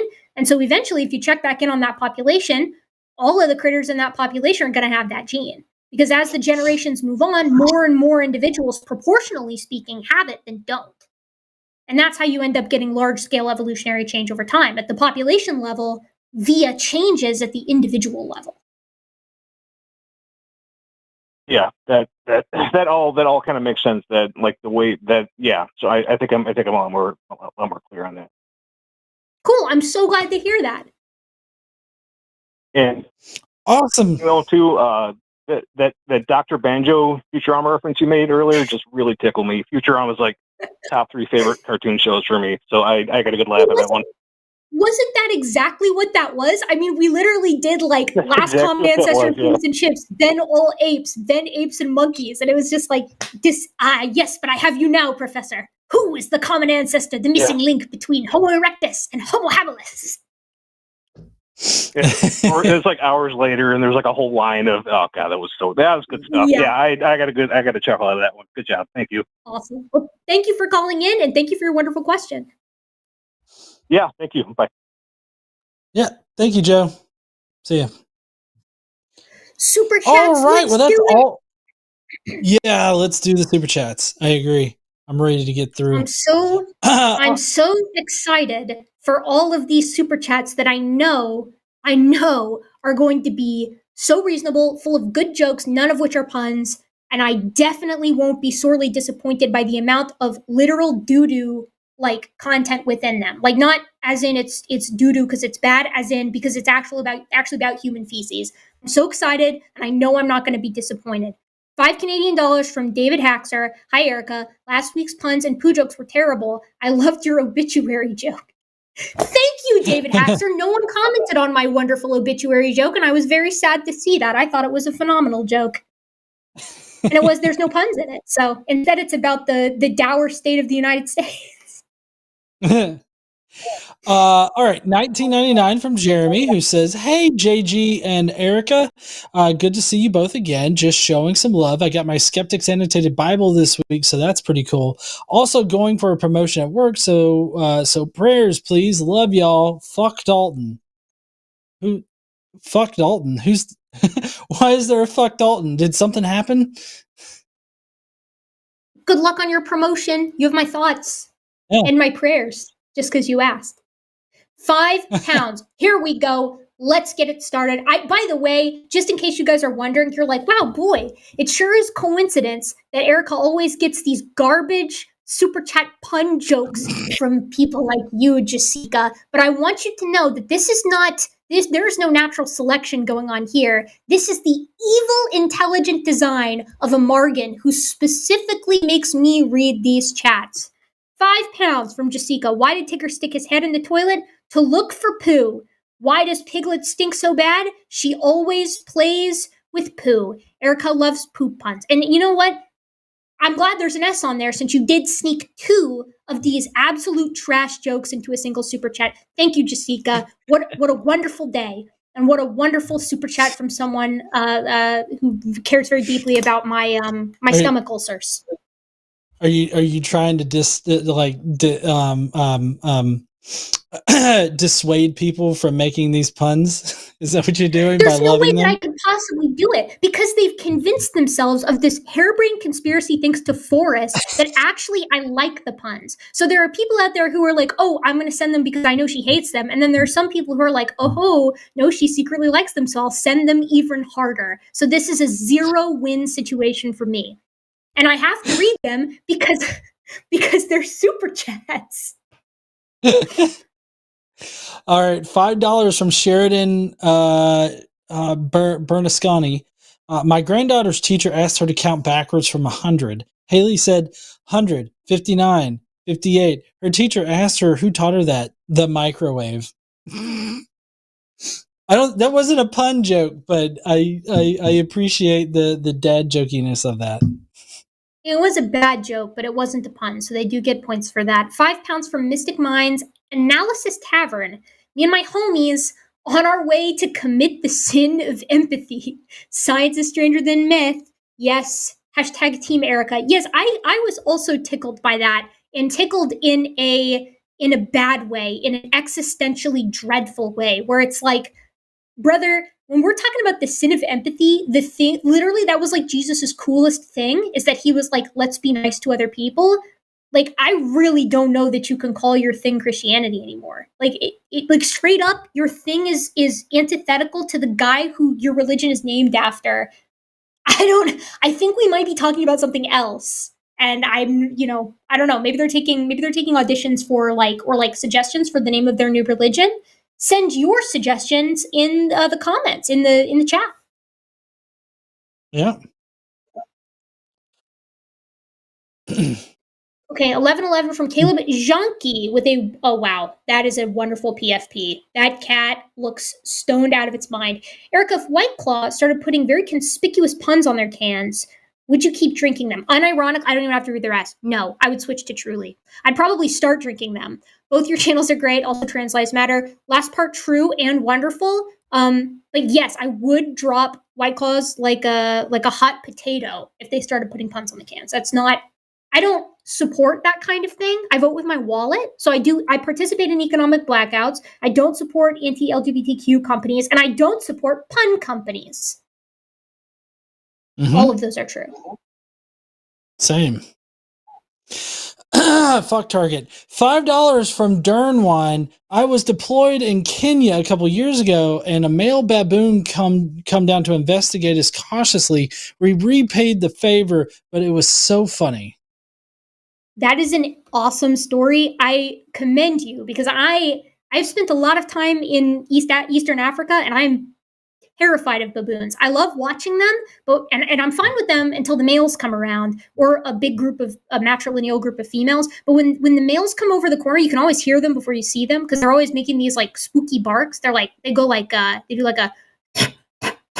like from the back of their throat, and they will just take your stuff. Right? Like a baboon will get in your safari vehicle and take your things. And I mean, I don't know if you've seen them. They're very big. And the males, like for those of you who haven't seen them in the chat, their males have these massive canines and they'll just fuck you up. Right? I much prefer a vervet monkey, although I do get my stuff stolen by them probably at a higher frequency because I sort of like, I'm too trusting of them and their adorable little faces. And then they take my cashews and they take my mango juice boxes. But that being said, love your story. Love that you had a fun encounter with a baboon. I think if more people had fun encounters with primates, non-human primates, I should say, they would probably be in a better spot conservation-wise. Although there are plenty of baboons. $5 Canadian from David Haxer. Why didn't the Neanderthal come to the party? He didn't know what a party was. Okay, I like that because there's a Neanderthal in it, and because there's no pun. But because Neanderthals, I don't know if they would know what a party was. They would probably recognize fun get-togethers with their peers. And they would probably be like, yay, grog is here. Now it is a, and they wouldn't say now it's a party because they don't know what a party is, but they would be like, now it's a get together. They would have a word for it, I bet. I bet they could speak. Their hyoids look a lot like ours do. $5 from Stomp 10. How do we challenge end time theology? I'm pretty good at debating Christians, but this area usually stumps me. What's the best argument against it? For me personally, the whole end time theology generally revolves around reinterpreting things to make them fit current situations. And I would probably focus on how common a lot of these signs actually are. Because, there's the signs of wars and rumors of wars. It's like that shit's always happened since the dawn of man. Earthquakes are going to be everywhere. Earthquakes have happened ever since the earth has formed and has had continents and tectonic plates and everything. And so I typically just focus on either how they're reinterpreting things to make them fit to modern ideas, or they're just restating common things that already happened, but they're attributing some kind of magical intent to them. I think the best for end times theology, you got to hit him with the history of this. You got to be like, what's his name? Darby comes around in the middle 1800s and introduces this shit, like these concepts of millennialism and dispensationalism and all of this crazy stuff about end times. And people eat it up because people love an end time story, right? Like people love a doomsday, and they have since, as John was just saying, since the dawn of time. It just so happens that, when dispensationalism was coming of age at the turn of the century, there was a great want amongst people for, stability and something to sort of cling to, because social change was happening rapidly at the end of the Gilded Age. This is why we also see the Seventh-day Adventist Church shows up around the middle 1800s as well. And Ellen G. White, the story of the Seventh-day Adventist Church is she gets hit by a rock when she's a kid, after which she starts seeing visions from God after her pastor, the pastor of her doomsday cult, predicted the second coming of Christ. It didn't happen. They called it the Great Disappointment, and then she starts getting visions from God. So it's hitting people with the history of it and being like, hey, why is it that these end times theologies have changed so much, so many times, depending on who's interpreting it and when? And just let them run with that. Because I'd be interested to hear the response. What did it take? No one could figure it out until someone from the 1850s was like, wait a second, and they finally put two and two together, have a brain blast and solve it. $5 from Dernwin, watching soldiers reacting to them, and it made it so clear that we were monkeys. Yes, and also just watching them interact with each other. Also, Erika, you have to ruin it. Also, Erika, what did one fly say to another? Is this stool taken? Yes, it's a pun. And it is about feces. Yep. Dernwin, you were really on a winning streak too. You had 2 questions that got me to talk about other primates. Shame, for shame. I tisk at you. Yeah. $9.99 from Jamnik06, who I actually got to meet. Not last weekend, but weekend before last. I thank GE for tolerating my humor after a weekend of free flow. He told me not to change. So like the undies I've had on since 97, I'm back like a shit stain that won't wash out. Shitty humor. Does that count as a poop joke? Yeah, it counts as a poop joke, and it counts as a partial pun as well. Jamnik skates by exclusively on the PFP, because when Jamnik super chats, I see that picture of that little kitty, and it's a little kitty snuggle, and it's like that kind of thing. That tamps down the rage just enough so that I don't reach through cyberspace and throttle Jamnik06. $4.99 from Nuzzy D. I'm worried my computer is corrupted by a demon. It was defiled. That's not even specific enough. You should have gone with an incubus or a succubus, because those are specifically the sex demons. $5 from Fake Gaming Nerd. To Erika, no, I wasn't on drugs last week with my super chat. I was trying to chuck as many puns as possible in 150 characters.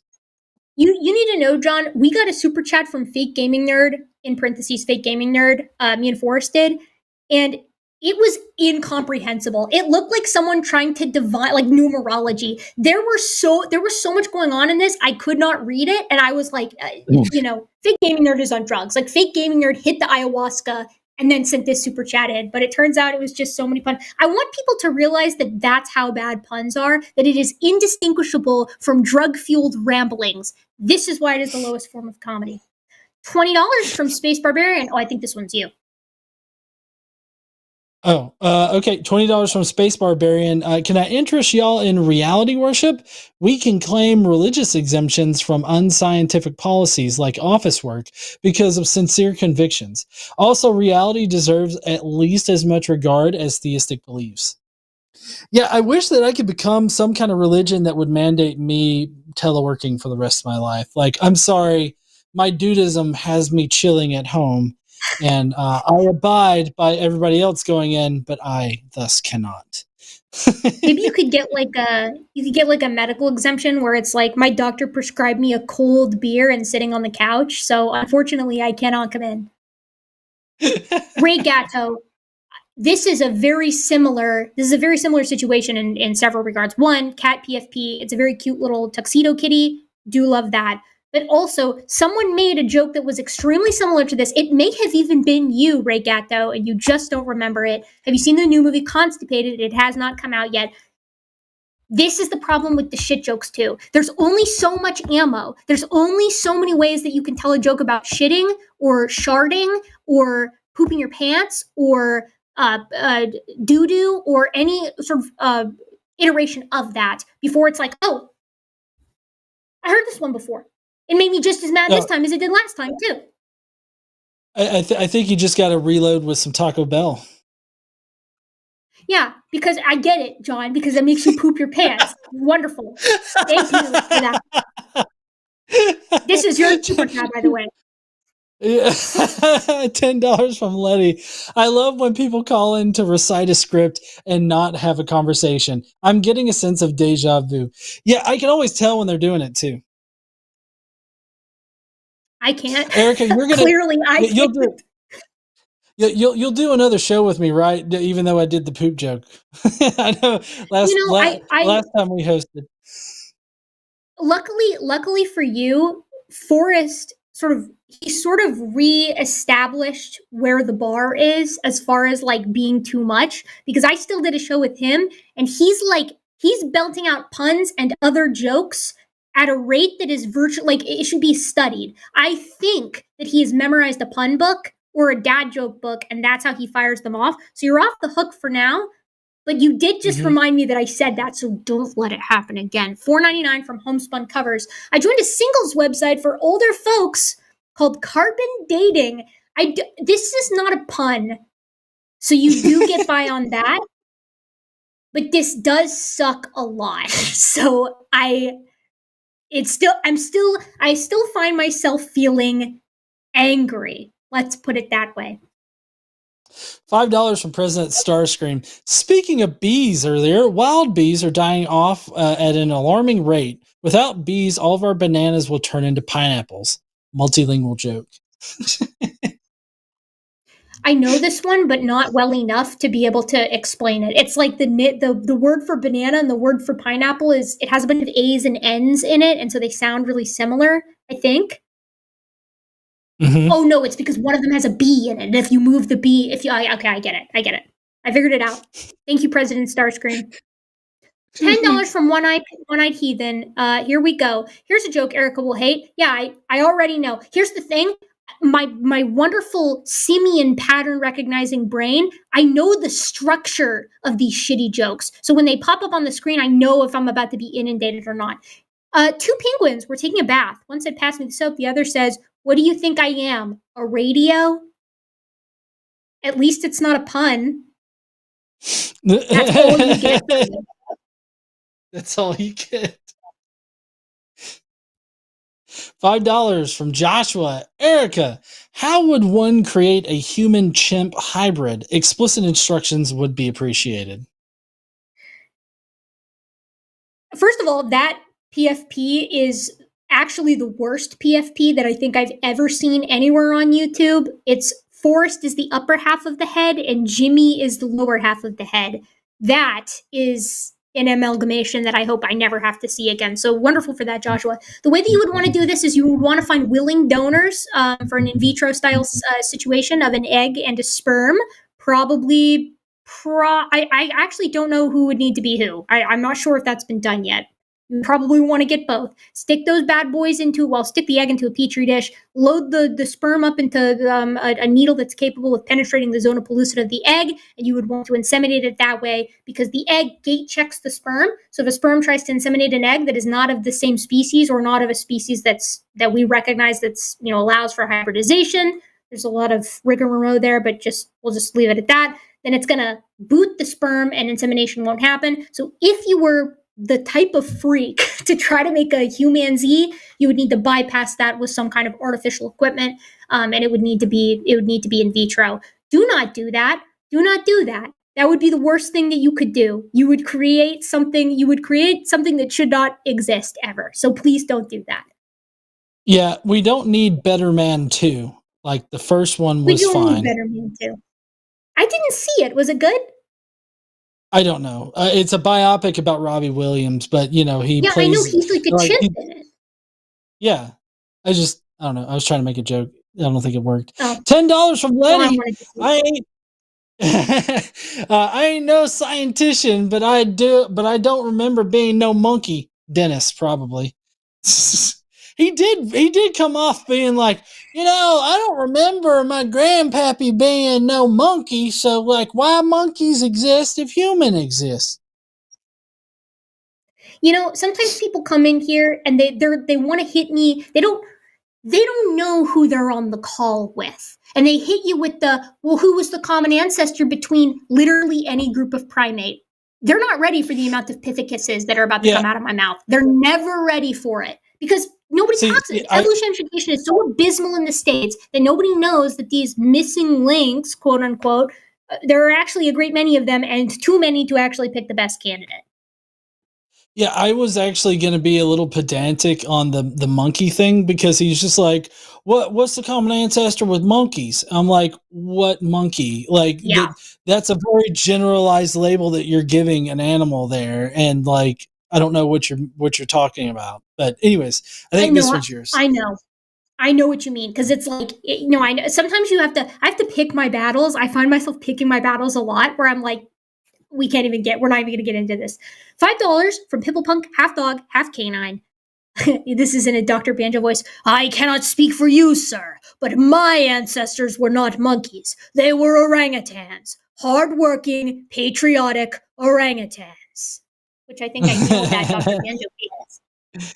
Yeah, I think you did. $5 from Guojing, who says, thank you both. What is the role of non-EQ thermodynamics in abiogenesis? Have you read What is Life by Schrodinger and Europa Clipper Predictions? I can't answer this. So I mentioned What is Life by Schrodinger earlier. I've never read it. I only know it in passing from reading other books that talk about it. I probably should read it, but I have not gotten around to it because abio is like pretty low on my list. But I did read about it because it sort of kicked off, like I said earlier, the 50s investigations into DNA.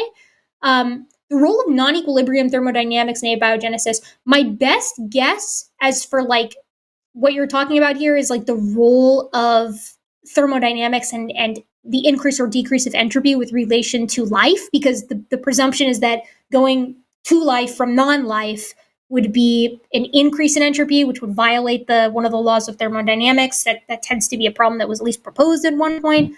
But the Jeremy England stuff, I believe, that's the most recent thing I've read on it, at least with relation to thermodynamics, argues that you can actually, that it's not really in the full scope of things moving from lower to higher or higher to lower entropy. That's my understanding of it, but I am very much a nascent learner on that. Well, I $10 also know as far as mystical. I'm sorry. Ooh. Oh, no, sorry. I was just going to say, I know that from dealing with the whole thermodynamics and evolution sort of connection that a lot of creationists like to make, they also don't understand the difference between an open system and a closed system. So, like, the Earth No, is an never. open system. Yeah. And so, like, the laws of thermodynamics in that respect, in that particular context, wouldn't exactly apply. But, No, anyways, you're right on that. You're right on that. They never do know the difference between those things. And when you explain the difference between an open and a closed system, it always ends up being that thing where they're just like, well, have you considered? And it's like a totally different topic. Like they don't actually admit that that's a garbage argument that's been floating around for literally decades. And by the way, it got kicked off. There's a wonderful book that I'm going to shill on my channel here eventually, but that idea got kicked off by, as usual, like a total layperson on science who was just like, but I read in high school physics and ICP, integrated chemistry and physics, that you can't actually, that entropy must always increase, and this is a violation because, and it's like, you didn't pay attention. But now it became popularized because it ended up probably in some evangelical newsletter in the 1960s or whatever. So now it's the bane of our existence. $10 from Mr. Coffee. I would be very disappointed if the theory of monkeys rafting from Africa to Brazil is not called Gilligan's theorem. Thanks for the educational show. I would love it if someone would draw a bunch of adorable little proteopithecid monkeys as the cast from Gilligan's Island on like a cute little raft of vegetation. Preferably, some of them would look like Emperor Tamarins and they would have the little mustache. That would be adorable.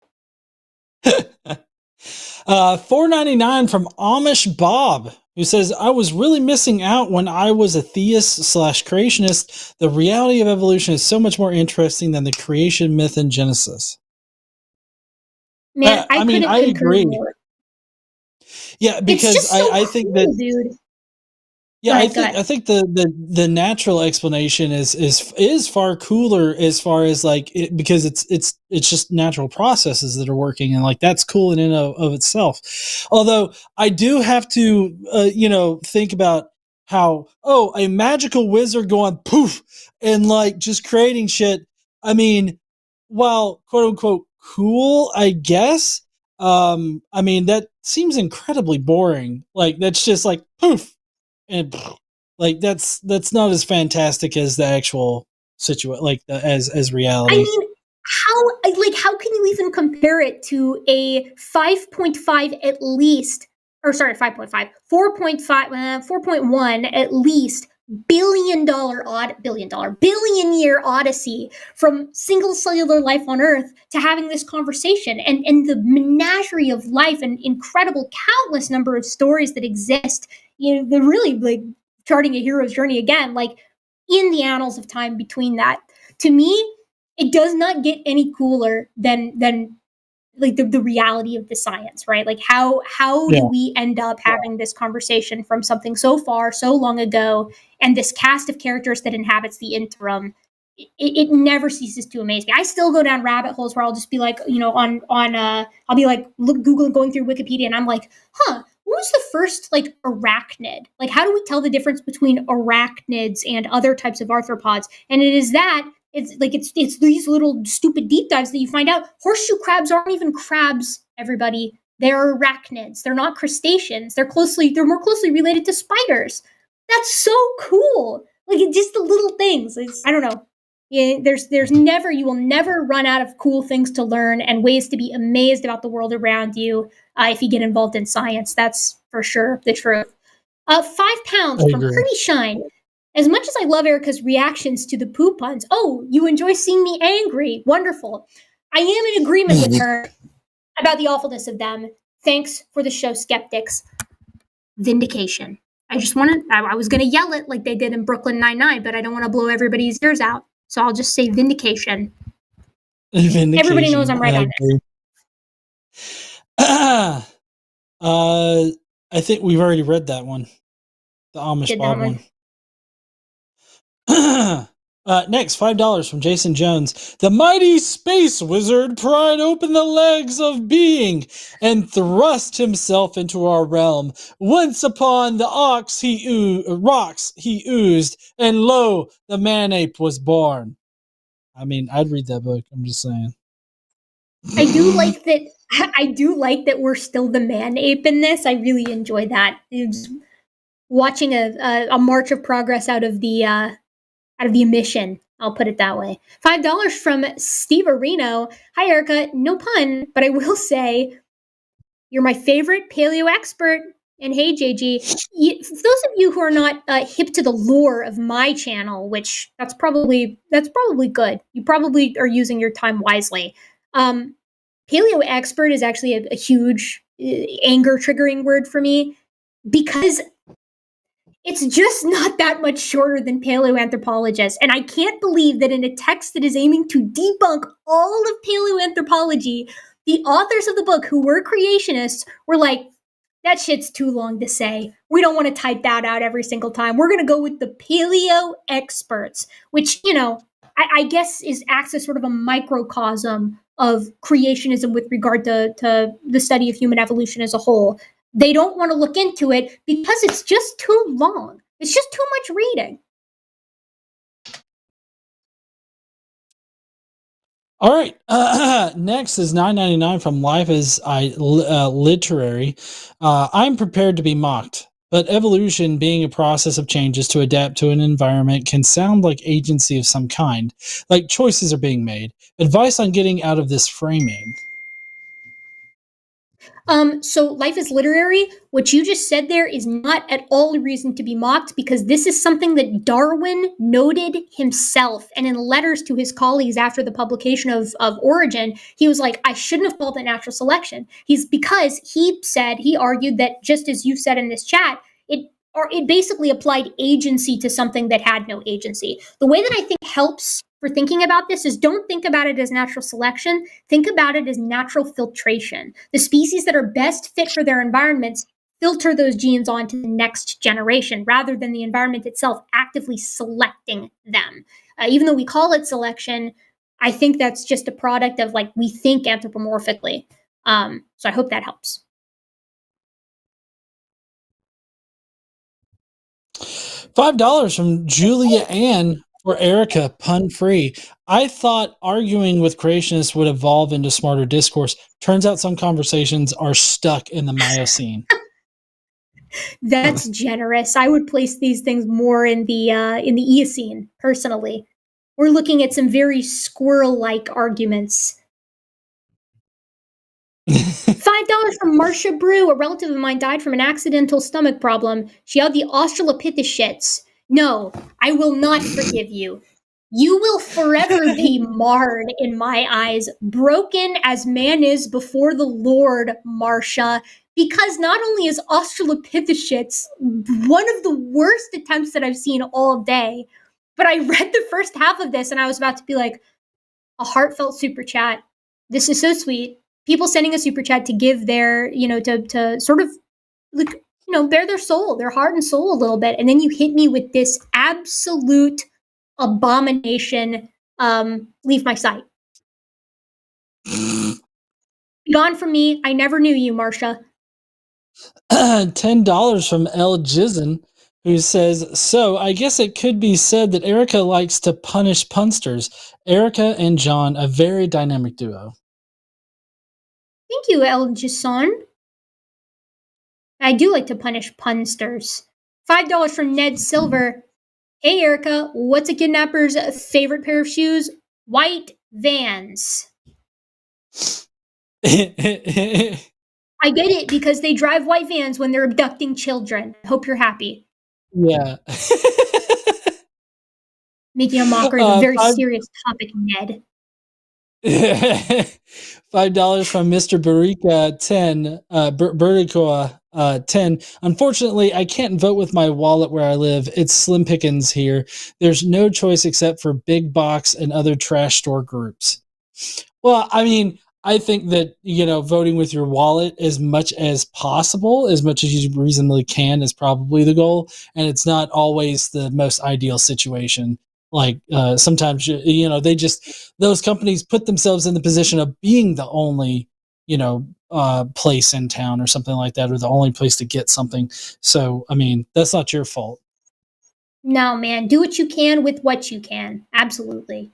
$4.99 from poor Claire with a very, very cute little pupster as a PFP, and appropriately with an absolutely polar opposite of a chat. Why did the toilet paper roll down the hill to get to the bottom? I've heard this one before. Poor Claire. I've heard this one before, and you might have even made this joke before. What do Erika and toilet paper have in common? They both deal with a lot of crap. You are saved from the bottom of the barrel by two things. One, Australopithecus. That's the only thing. That's one of the few things keeping you safe right now. And two, I do deal with a lot of crap. So yes, an appeal to my patience and generosity is also keeping you from sort of boiling in the depths of hell. $4.99 from Nuzzy D. Put the kids to bed. Y'all still going? Much love. GE, any thoughts on secular parenting and raising humanist children? Yeah, I mean, I usually, as far as secular parenting goes, like, I try to keep myself open for any questions that like my son might have, which he's 15 now. So he doesn't right now. He's really not concerned with religion or anything like that, but I try to keep myself open to him. Like if he ever has questions, I try to answer them. I try not to influence his decisions. I try to just give him the information, instead of telling him how to think. And as far as raising humanist children, I think one of the hardest things, to teach kids sometimes is, how to put themselves in another person's shoes and think about how their actions would affect them. And I think that a lot of times, kids can be sort of sociopathic and not really care about how their actions affect other kids. So I think that that's kind of a hard thing to do, but I do think that it's an important thing to at least attempt to do, or at least try to impress upon them. So like I usually focus on trying to get Xander to think about, like, if he's upset over really just a first world problem, trying to get him to realize, like, oh, this is a first world problem. There are kids that are dealing with so many worse things than like not being able to buy this digital item right now, kind of thing. And so like trying to put him in another person's shoes, trying to get him to think about other people and how his actions affect them. I think that's the best way to raise, I guess, the humanist child. $5 from Stephanie Helms. Simply poop. That's it. It's just a doo-doo drop. Plain and simple. I admire the brashness and nothing else. She dropped a deuce on everybody. Yeah, I should say so. Yeah. $4.99 from Squidward Q Sagan. Thanks for the support there, Squidward. Thank you, Squidward. All right. That's it. We got through them. Awesome.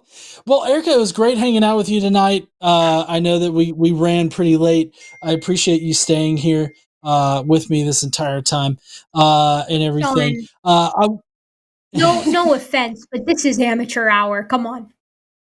Yeah, I know. But thank you to all the chat moderators. Thank you to the call screener. Thank you to Morgan for producing, which I believe it was actually Stephanie Helms that was doing the call moderation. So definitely appreciate all of that. Yeah. Thank you guys for all of that. Really appreciate y'all. And I guess we'll see you guys next week.